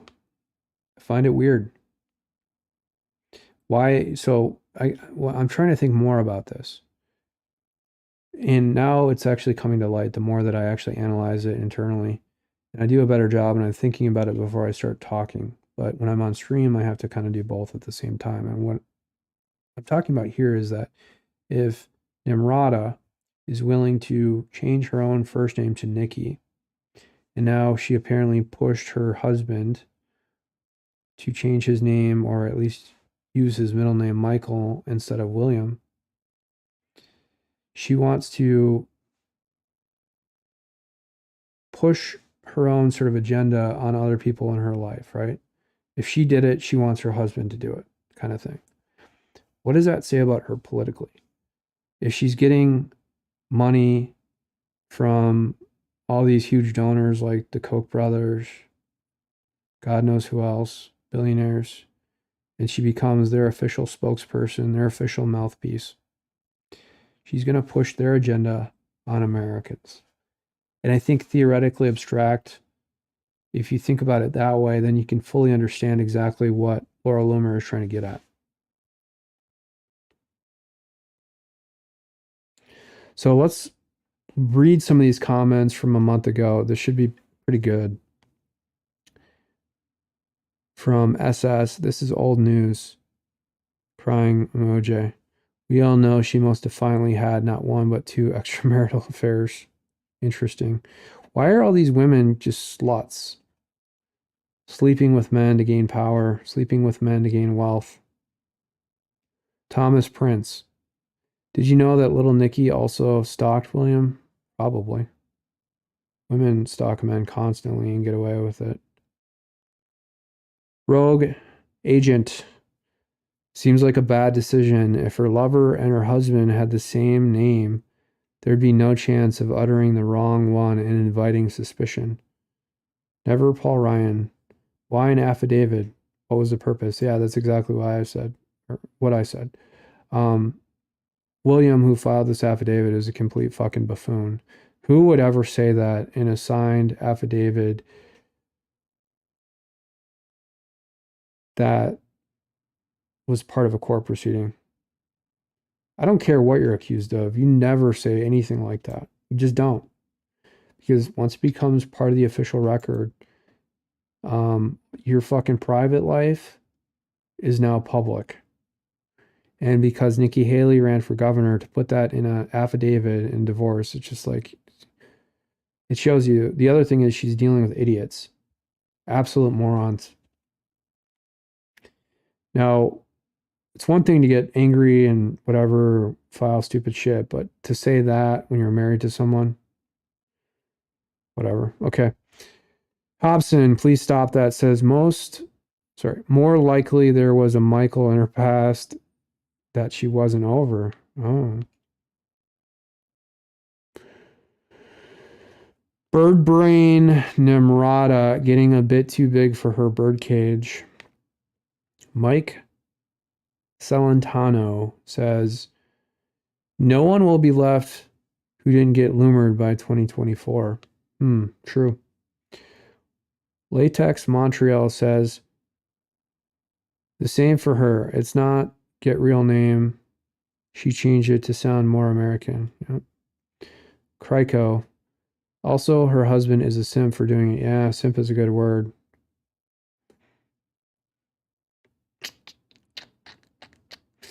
Vegas conservative. I couldn't care less about Nikki. But why are her affairs meaningful, but Trump's aren't? I shouldn't have. I should stop reading these troll comments because let's just talk about Nimrata here. Marson. Vogue is more credible than Laura Loomer, but hit pieces like these are typically trash. See, I don't think so.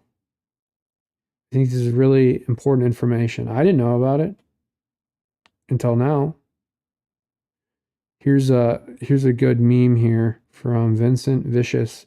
My wife said I should change my name to Sid. I said no, and then riding a motorcycle. The reason why some of this stuff is bullshit is because it takes away from what men's purpose is, which is to provide, protect, and cater to women's needs. All right. And it creates a situation because men need to be out doing shit, providing for women, and arguing with other people and getting stuff done in a positive, meaningful, peaceful. That's the avenue for men's energies. And men need to be helping women, not cratering and giving in to these ridiculous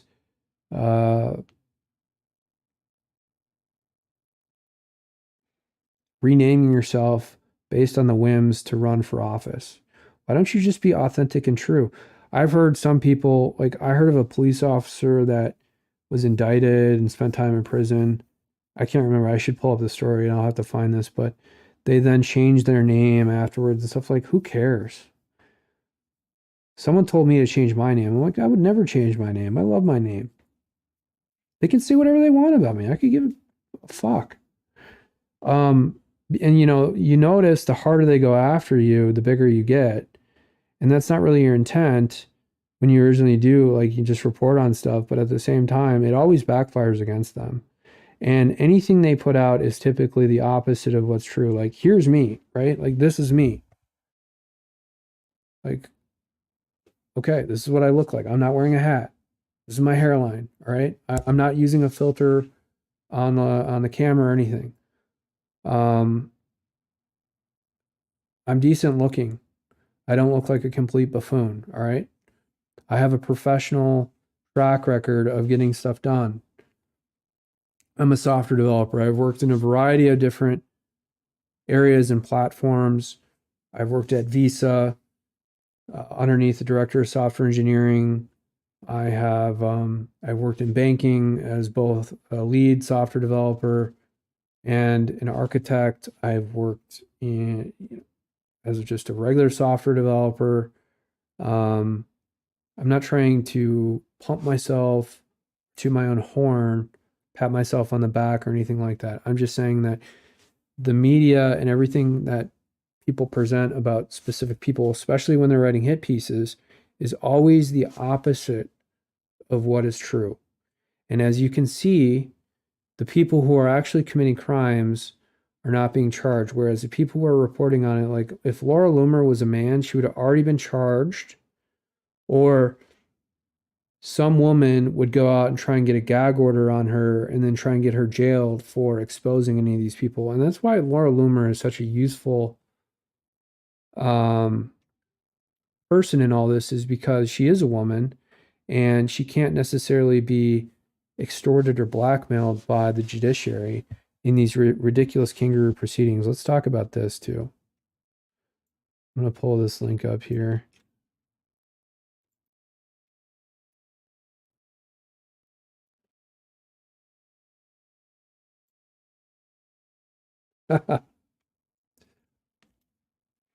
zoom out so we can see it. What is this? I need an explanation from my anonymous sources. Let's read this. Think. Okay. So this is like a wedding. I'm Christian and can't read this text. Fucking Kristen something and then Christian Fuller. And they have a hashtag here. Chris loves Chris. Okay. In Atlanta, Georgia. January 13th, 2023. What are you sending me? Anonymous source. Let's read this.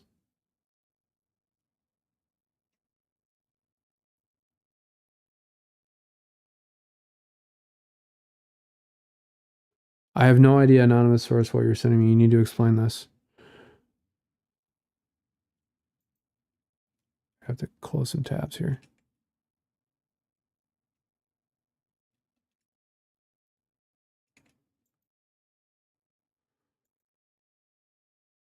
Let's read a few more comments here. I'll wait for my anonymous source to give me an explanation. Megan Daly.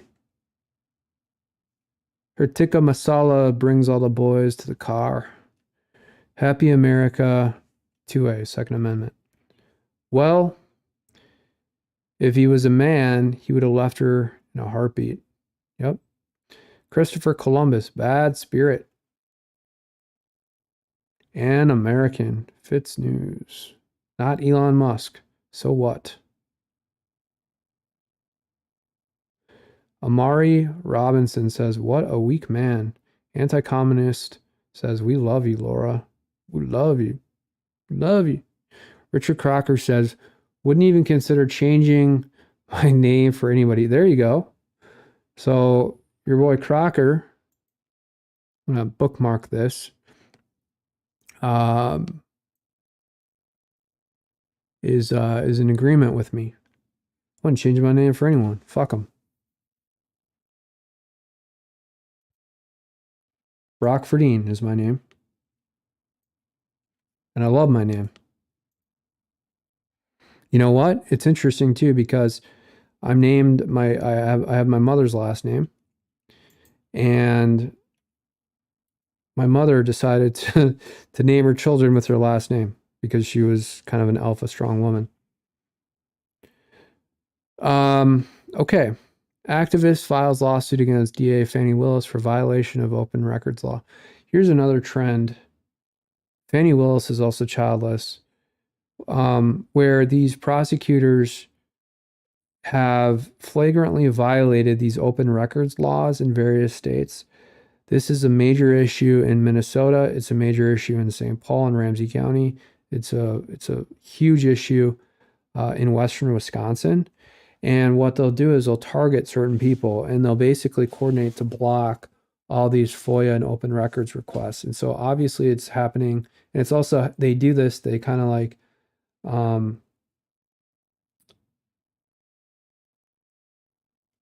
they circle the wagons around these Trump indictments to protect the records that potentially could be leaked to the public legally with these open records requests. Oh, okay, so now I understand. So Fani Willis, sorry, I'm dealing with some anonymous sources here on the fly. I apologize. Fani Willis has a bunch of kids. We're talking about this wedding announcement with Kristen Settlemeyer, who is helping Fani Willis against Trump. Is she an assistant DA? But she is childless. Here, Kristen Settlemeyer.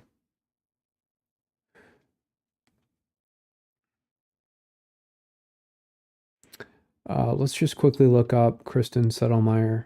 I'm going to try and see it on my other screen here.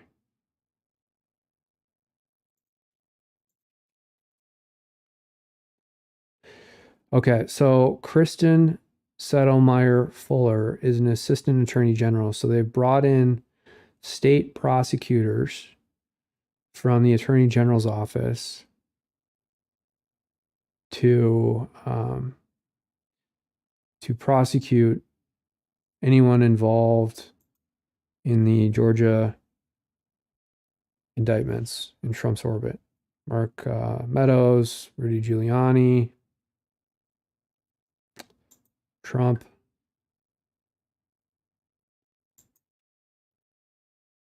Ha. Ha ha ha ha ha ha. Well, I don't want to put that picture on the stream. Oh my God, now it all makes sense. Now, okay, I'm putting it together now. All right. I'm putting it together. So, Christian Settlemeyer, and I don't want to insult my anonymous sources here, but she's definitely a backroom dealer.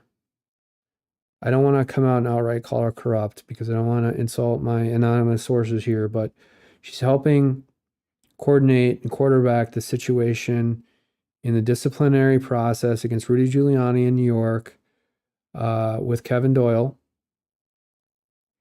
who is a disciplinary attorney who had totally botched the case against Rudy Giuliani, as I've mentioned repeatedly on the stream.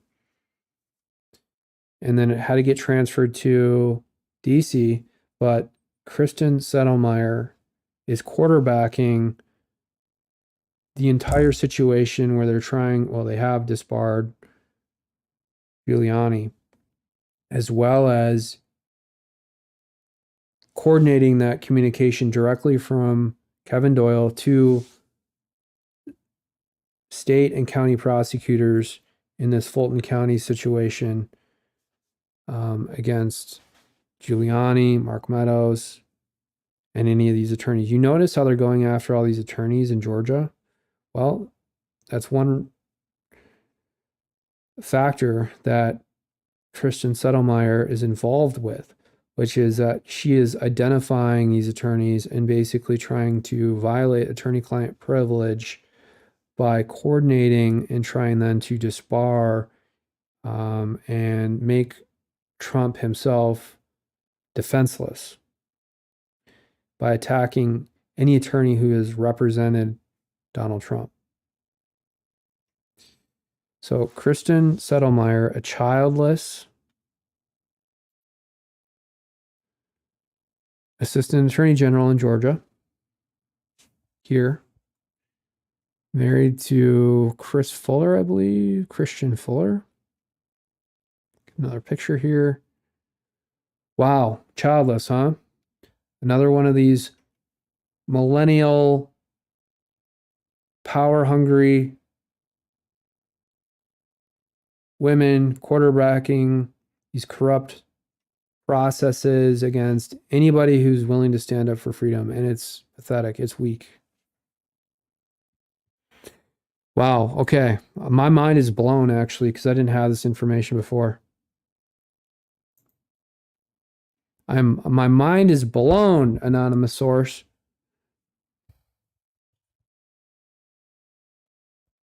I had no idea that this was the same Kristen Settlemeyer.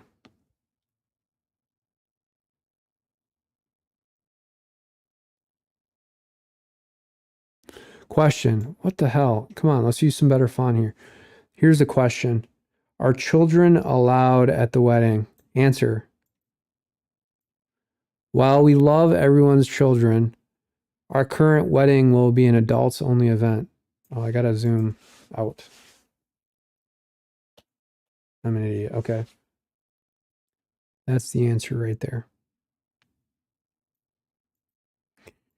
What kind of assholes don't allow children at their wedding? You know what that does? Then anybody who potentially would attend the wedding has to find caregivers, babysitters for their children and pay, $50, $100, whatever it is. More importantly, they have to schedule it and then go to the wedding. It's a huge inconvenience. very narcissistic to say that. And like, what kind of venue are you running this in? Because I'm sure there's plenty of space for children. Is this like an adult themed wedding? Like, what's going on here? Oh, yeah. Oh, she's quarterbacking the situation, but she's also getting a PhD from the University of Georgia. Let's quickly check that. Oh, we can't see it. I need a screenshot, anonymous source, because we have a LinkedIn paywall here.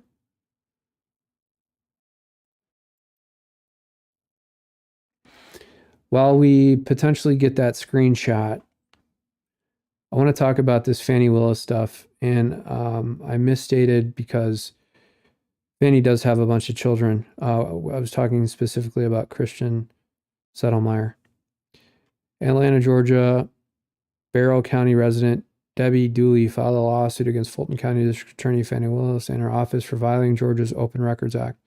Dooley's attorney, Jared Craig, filed a lawsuit electronically with Fulton County Superior Court at 1:30 p.m. on June 13th, 2023. Here we go.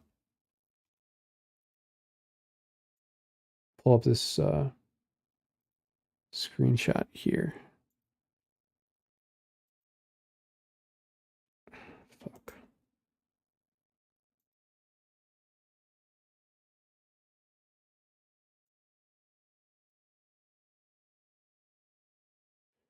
I got OCD about organization. Make sure we can see this. Okay, so this is the screenshot of Kristen Settlemyer's LinkedIn, the education section. We have a PhD from the University of Georgia pending, so she's actively in school right now. 2026 is when that is anticipated to be dissertation defended. Seton Hall Law School, Wake Forest, yada, yada, yada. Graduated in 2007, 2 years younger than me.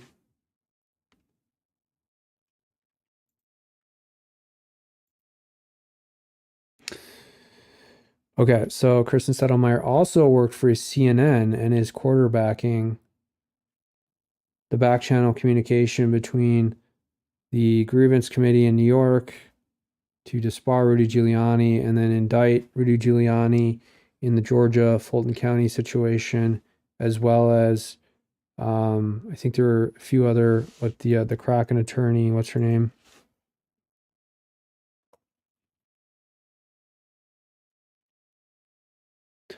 I gotta have a list of all these names. Sidney Powell, I'm gonna say Rachel Powell, but that's the J6 defendant, which they've also indicted. So they've quarterbacked the disciplinary process there as well. So these people are clearly corrupt.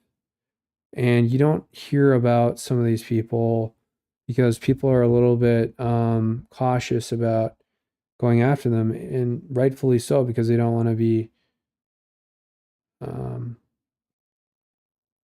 exposed in the media. But people like me who have nothing to lose, essentially, because there's been so many hit pieces written about me that I could care less over the past 10 years. And I've taken out newspapers in defamation lawsuits. Like I took out the city pages in 2020/2021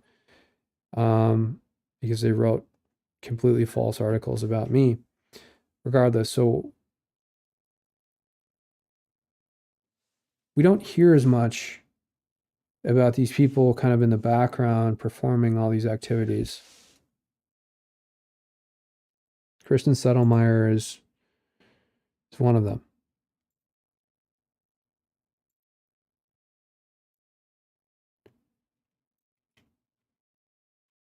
So going back to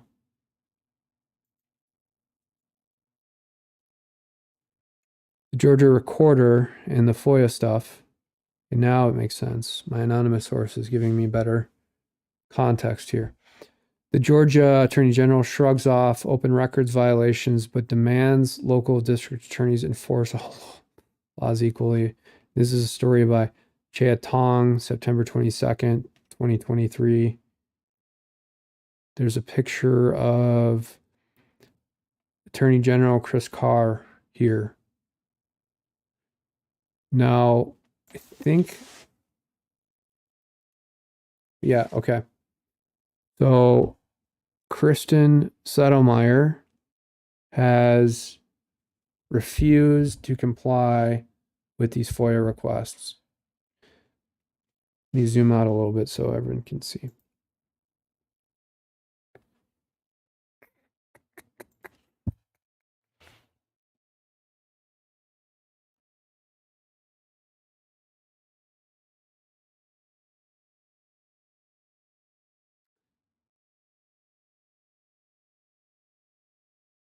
Okay, so, in the meat of this article, Assistant Attorney General Kristen Settlemeyer emailed her back telling Thrasher to try requesting the records again. The city, again, late to respond, sent Thrasher the same incorrect records. Wow. Wow. So they're trying to distract the requester here, in this case, Thrasher, by sending false records. That's a nice way of saying incorrect records, but they're just sending false records. So openly violating, flagrantly violating FOIA law. These people should be prosecuted. I'm serious. Even these FOIA requests, I mean, this is ridiculous. You know how many FOIA requests I've filed and they just totally block them?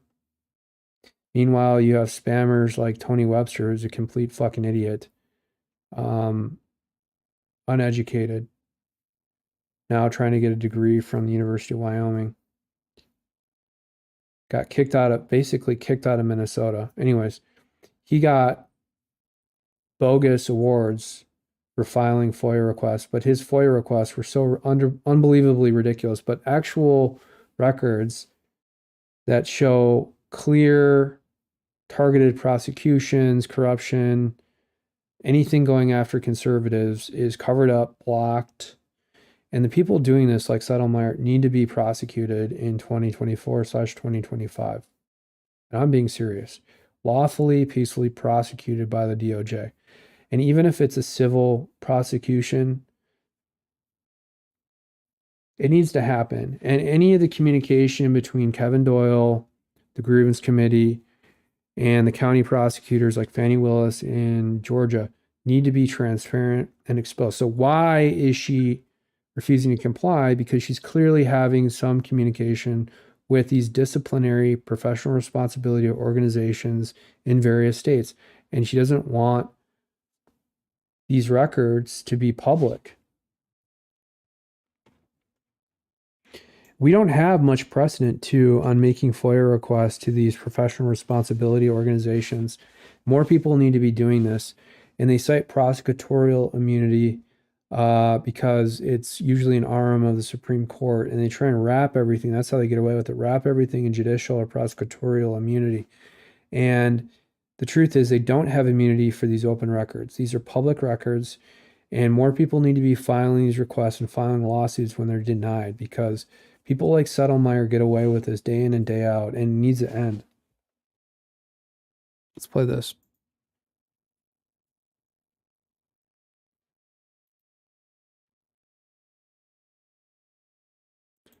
Okay. Don't want this log. It's fucking Facebook sucks.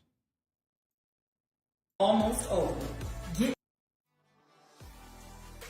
I don't want to log in. Early voting is almost over. Get to the polls, cast your vote, avoid those election day lines. Please cast a vote. Fannie Willis, Fulton County District Attorney. Cast a vote. Fannie Willis. It's like a rap video. It's week 3. Early voting is almost over. Get to the polls, cast Early your vote, voting. avoid those election day lines. Please cast a vote. Fannie Willis, Fulton County District Attorney. Wow. So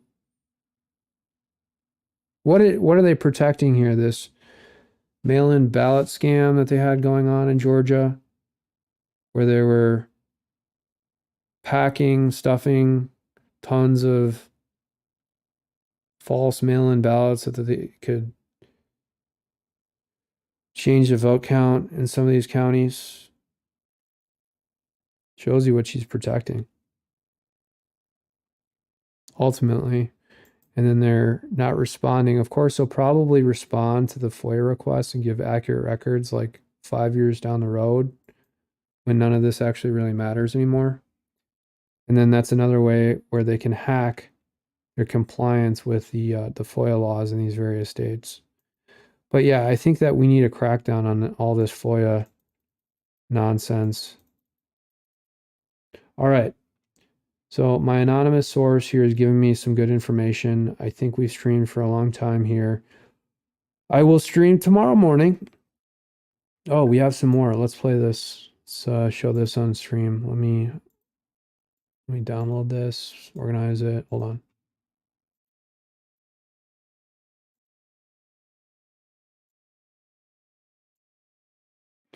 Booyah. Oh yeah. So many tabs open. Make sure this is zoomed out.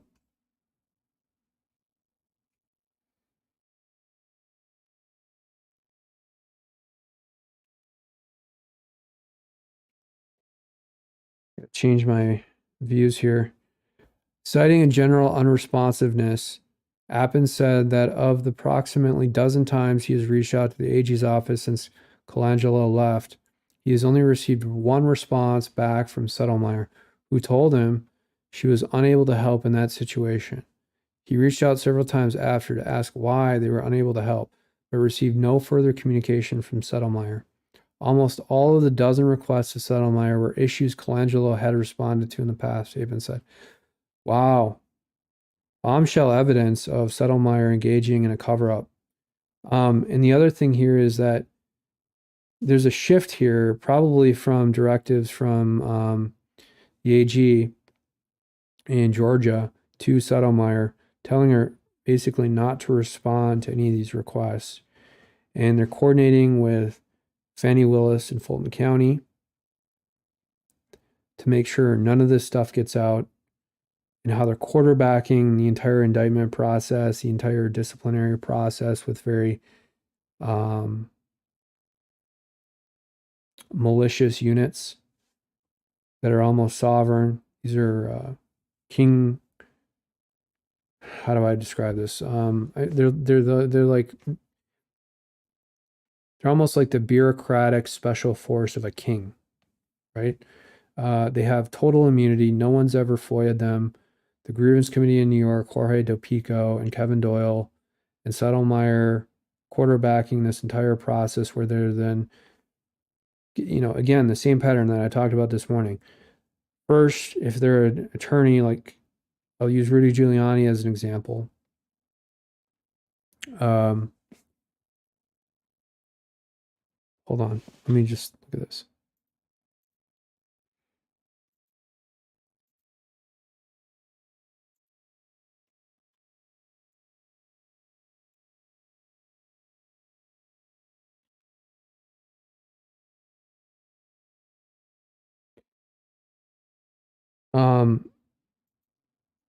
If they're an attorney, the pattern follows as follows, which is that they'll start the disciplinary process, and I don't want to go in too much about what's going on with some other Trump attorneys, because I don't want to bring undue attention or burden to them. And I also want to alleviate as much stress on them as possible, and that's why we're starting to talk about Kevin Doyle, right? And we're starting to talk about Jorge Del Pico, but it's kind of run initially through Kevin Doyle. And he, as we've seen with Rudy Giuliani, they'll start the disciplinary process, right? Tie him up in that. So that reduces their funding, sources of funding, because they have to tell their clients if it's starting and it's been adjudicated in some respect. I don't think technically they have to tell clients until there's either a public admonishment or they've been suspended or disbarred. But it will get to that point. So anyways, hold on. totally disorganized in my thought process here. Back to Kristen Settlemeyer, but the process follows. They'll disbar the attorney, get them involved in some civil lawfare situation, and then bankrupt them, destroy them in the media, indict them criminally. And they have been fighting a battle for 3 or 4 years, and they think that nothing could be worse than what they just went through. But then the worst part is actually when they're indicted and they have to deal with the effects of that. And that's a real wake-up call. It's a real wake-up call. Life gets real.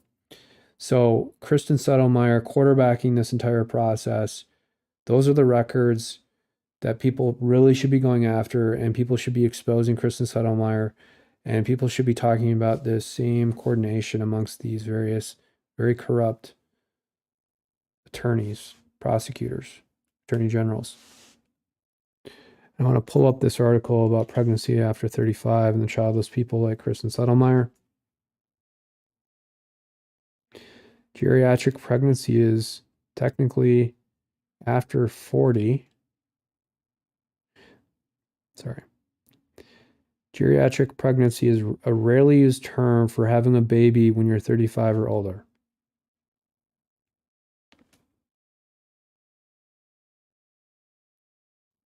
There's a lot of risks, miscarriages, diabetes, high blood pressure, labor problems, low birth weight, premature births.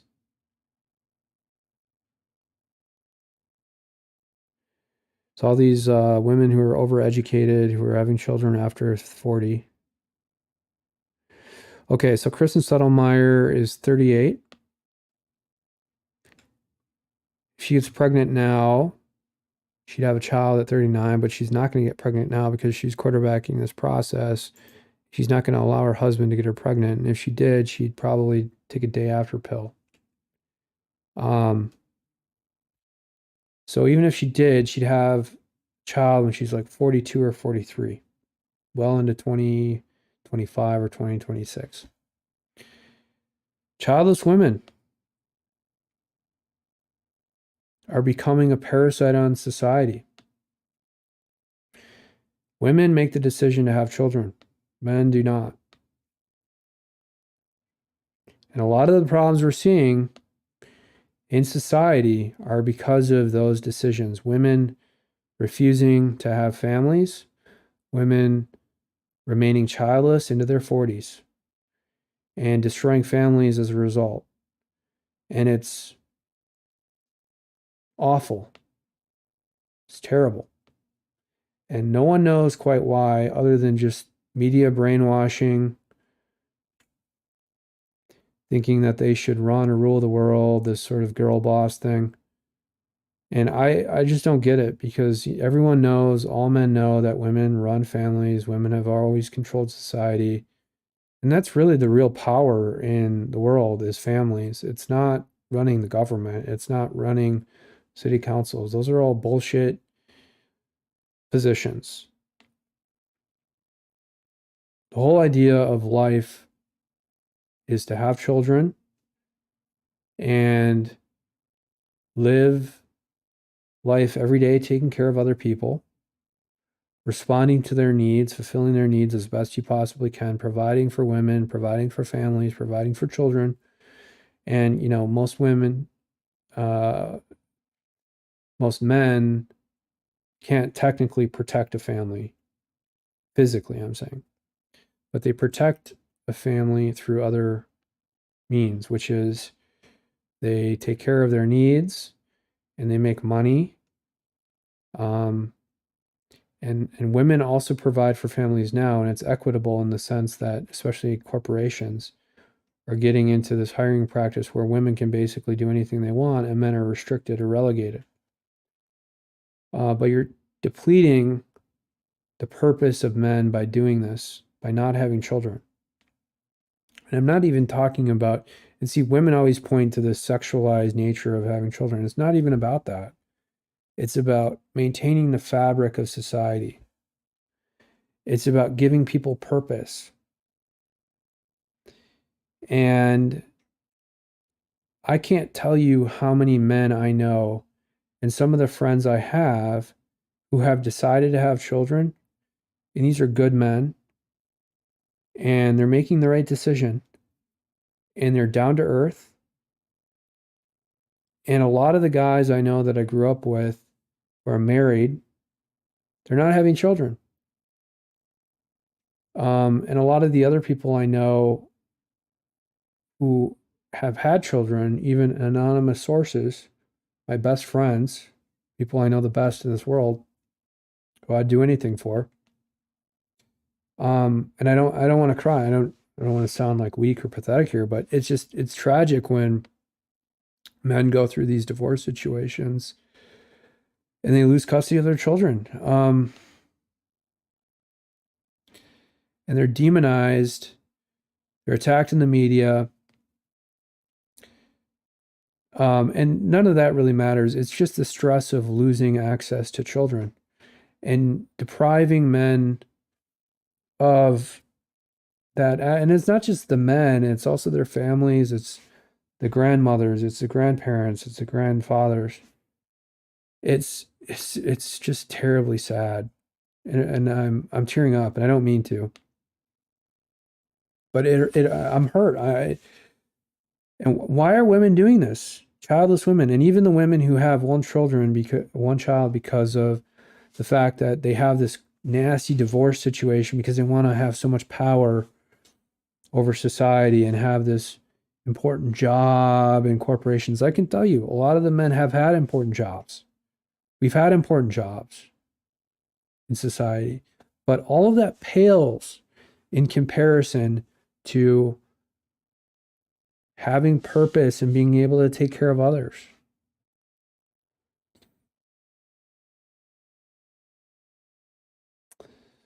And I'm seeing more of it and more of it and more of it. And I hope it changes. And I think it is. But our age range, millennials, 43 to 28, 29, 30. I'm an older millennial. And again, like I'm not seeing many millennials have children, and this is the biggest population decline we've ever seen. And then in the meantime, we're being invaded from the south. So this country and our ethnic groups are being potentially diluted. And it's deliberate. But most importantly, if men and even women had more purpose in life raising children, I think a lot of these problems would be solved quickly, because there's two things here that have some commonality, which is that these elderly politicians who have nothing to live for, and they're making these short range decisions, Nancy Pelosi being one of them, over leveraging our national debt. Stuff like that, because they don't have a future. And there's a common traceability, at least, to those who are childless, because they also have less purpose because they have less to provide for.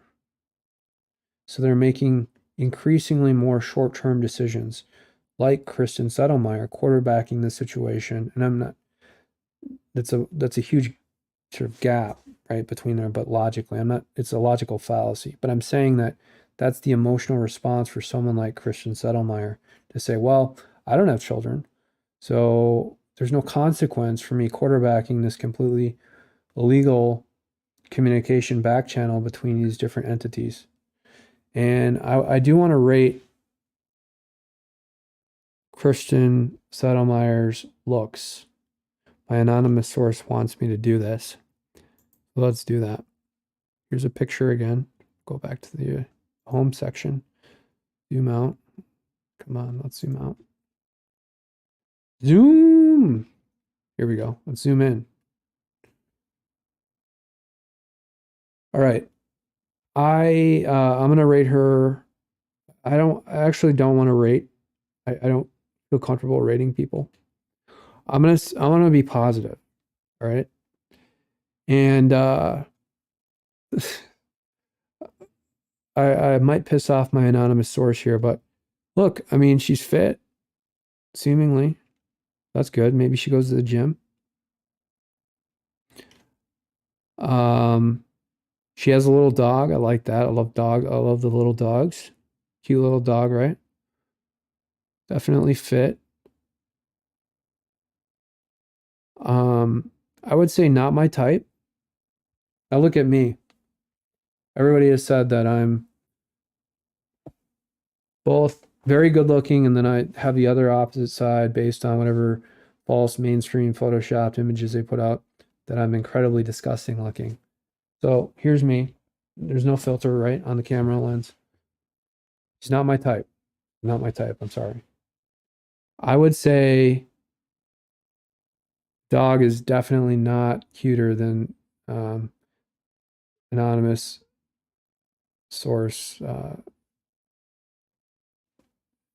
My anonymous source is dogs. Not even close. Now that is something. Well, I hate to rate dogs too. I love all dogs. Let me just say that.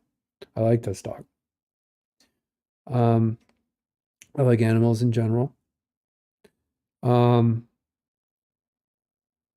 But yeah, I would say not quite as cute. I'll just say that. But look in the background, I don't know if this is a stage photo, but you have like marshmallows and then some candies. Maybe there's some Bill Cosby type candies here in the background. See my cursor? Weird, huh? So what is this guy up to really? Is he a Bill Cosby? That's what I really want to rate. Wow.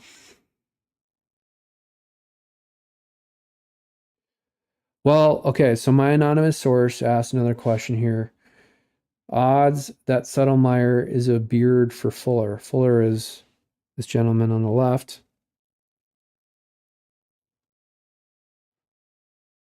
Definitely a beard. 100%. Settlemyre is wearing the pants in this situation. Guaranteed. I can already tell you that. In fact, I'm surprised that she's wearing a dress. If I were to imagine what they're actually doing, he's probably wearing a dress and she's wearing the pants.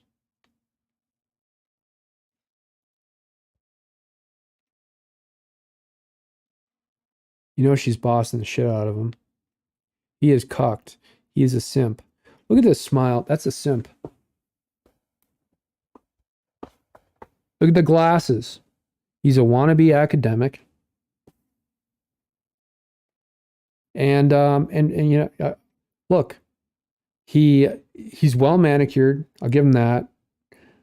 You know, the smile looks good, but it's still a simp smile. All right. And you know, why does he have his top button buttoned? You don't look at me. You don't see the top button buttoned here. You see just a bunch of cash coming out, right? You see hair. You see testosterone. You see manliness here, right? Masculinity. This is what masculinity looks like, all right? What do you see with Fuller?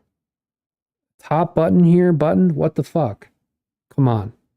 And then, look, you see like a little piece of hair or lint. Maybe that's part of the shirt, but still, it looks like he's graying. It's like a gray hair. And then who uses a razor? No, I get it. He's black, so he's got a different sort of hair thing. But who does it in such a way that it's like mathematically correct? You don't see me doing that. Like I have a receding hairline here, right? But am I using a razor to cut like a straight line? No. This is just me. So something's going on with this. And why would you wear jeans? You know he's an attorney or something. Well, I mean, anonymous source, what does Fuller do? Tell me that. I'm guessing he's an attorney, right? He's probably working in the same office. She's probably bossing him around in the office. Am I correct? But yeah, wearing jeans like this, that's another simp thing. Christian Fuller. People should start tweeting this out and making fun of this simp.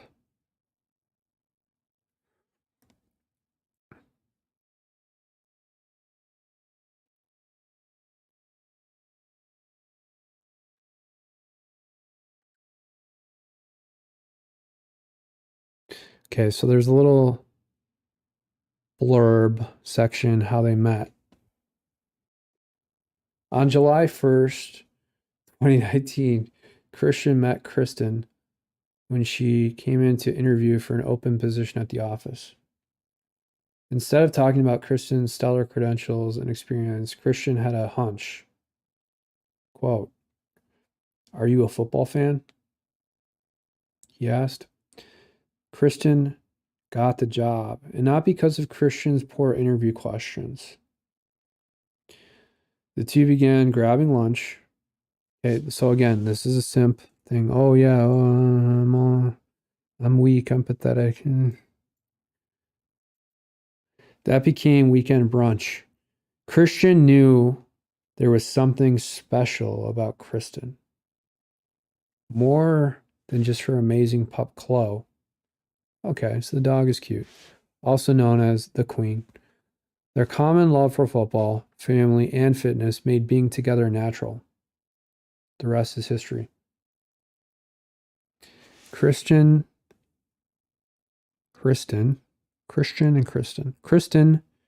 banged her boss all the way to the top of that office. Typical slut behavior. Probably going to divorce him in 1 or 2 years. And then what does this also tell you about that office, the Attorney General's office in Georgia? That they're banging each other, they're having sex. There's a bunch of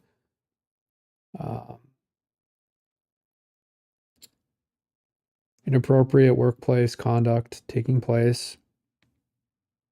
There's been no internal investigation, HR harassment, domestic abuse investigation. Meanwhile, you have people like me who are accused of domestic abuse for criticizing the government. I mean, you can't get any more ridiculous than this. They're basically having sex in the office. No investigation whatsoever. Okay, so Christian Fuller was fired from the office.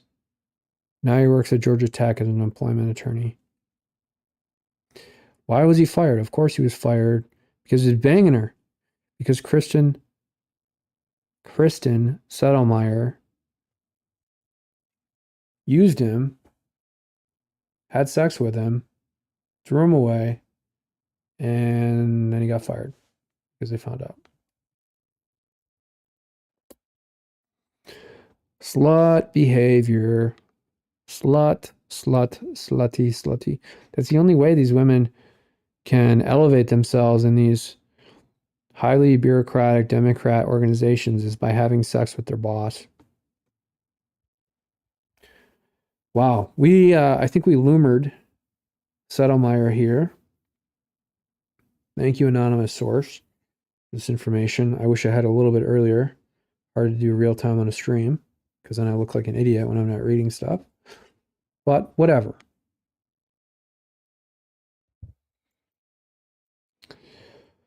Do you have any more information, anonymous source?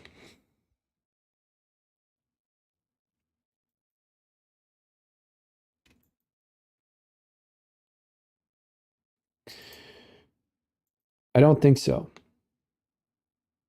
It is getting late. Wow, it's late. Holy shit. Went way too far. I'll be back this morning later on. Wow. Oh, wow. Well, we have some more. Hold on. Every time I'm about to... Okay. We're out. I will see you later on. How about that? Have a good rest of your week. Take care. Bye. Thanks for watching Command HQ with Brooke and Agent X.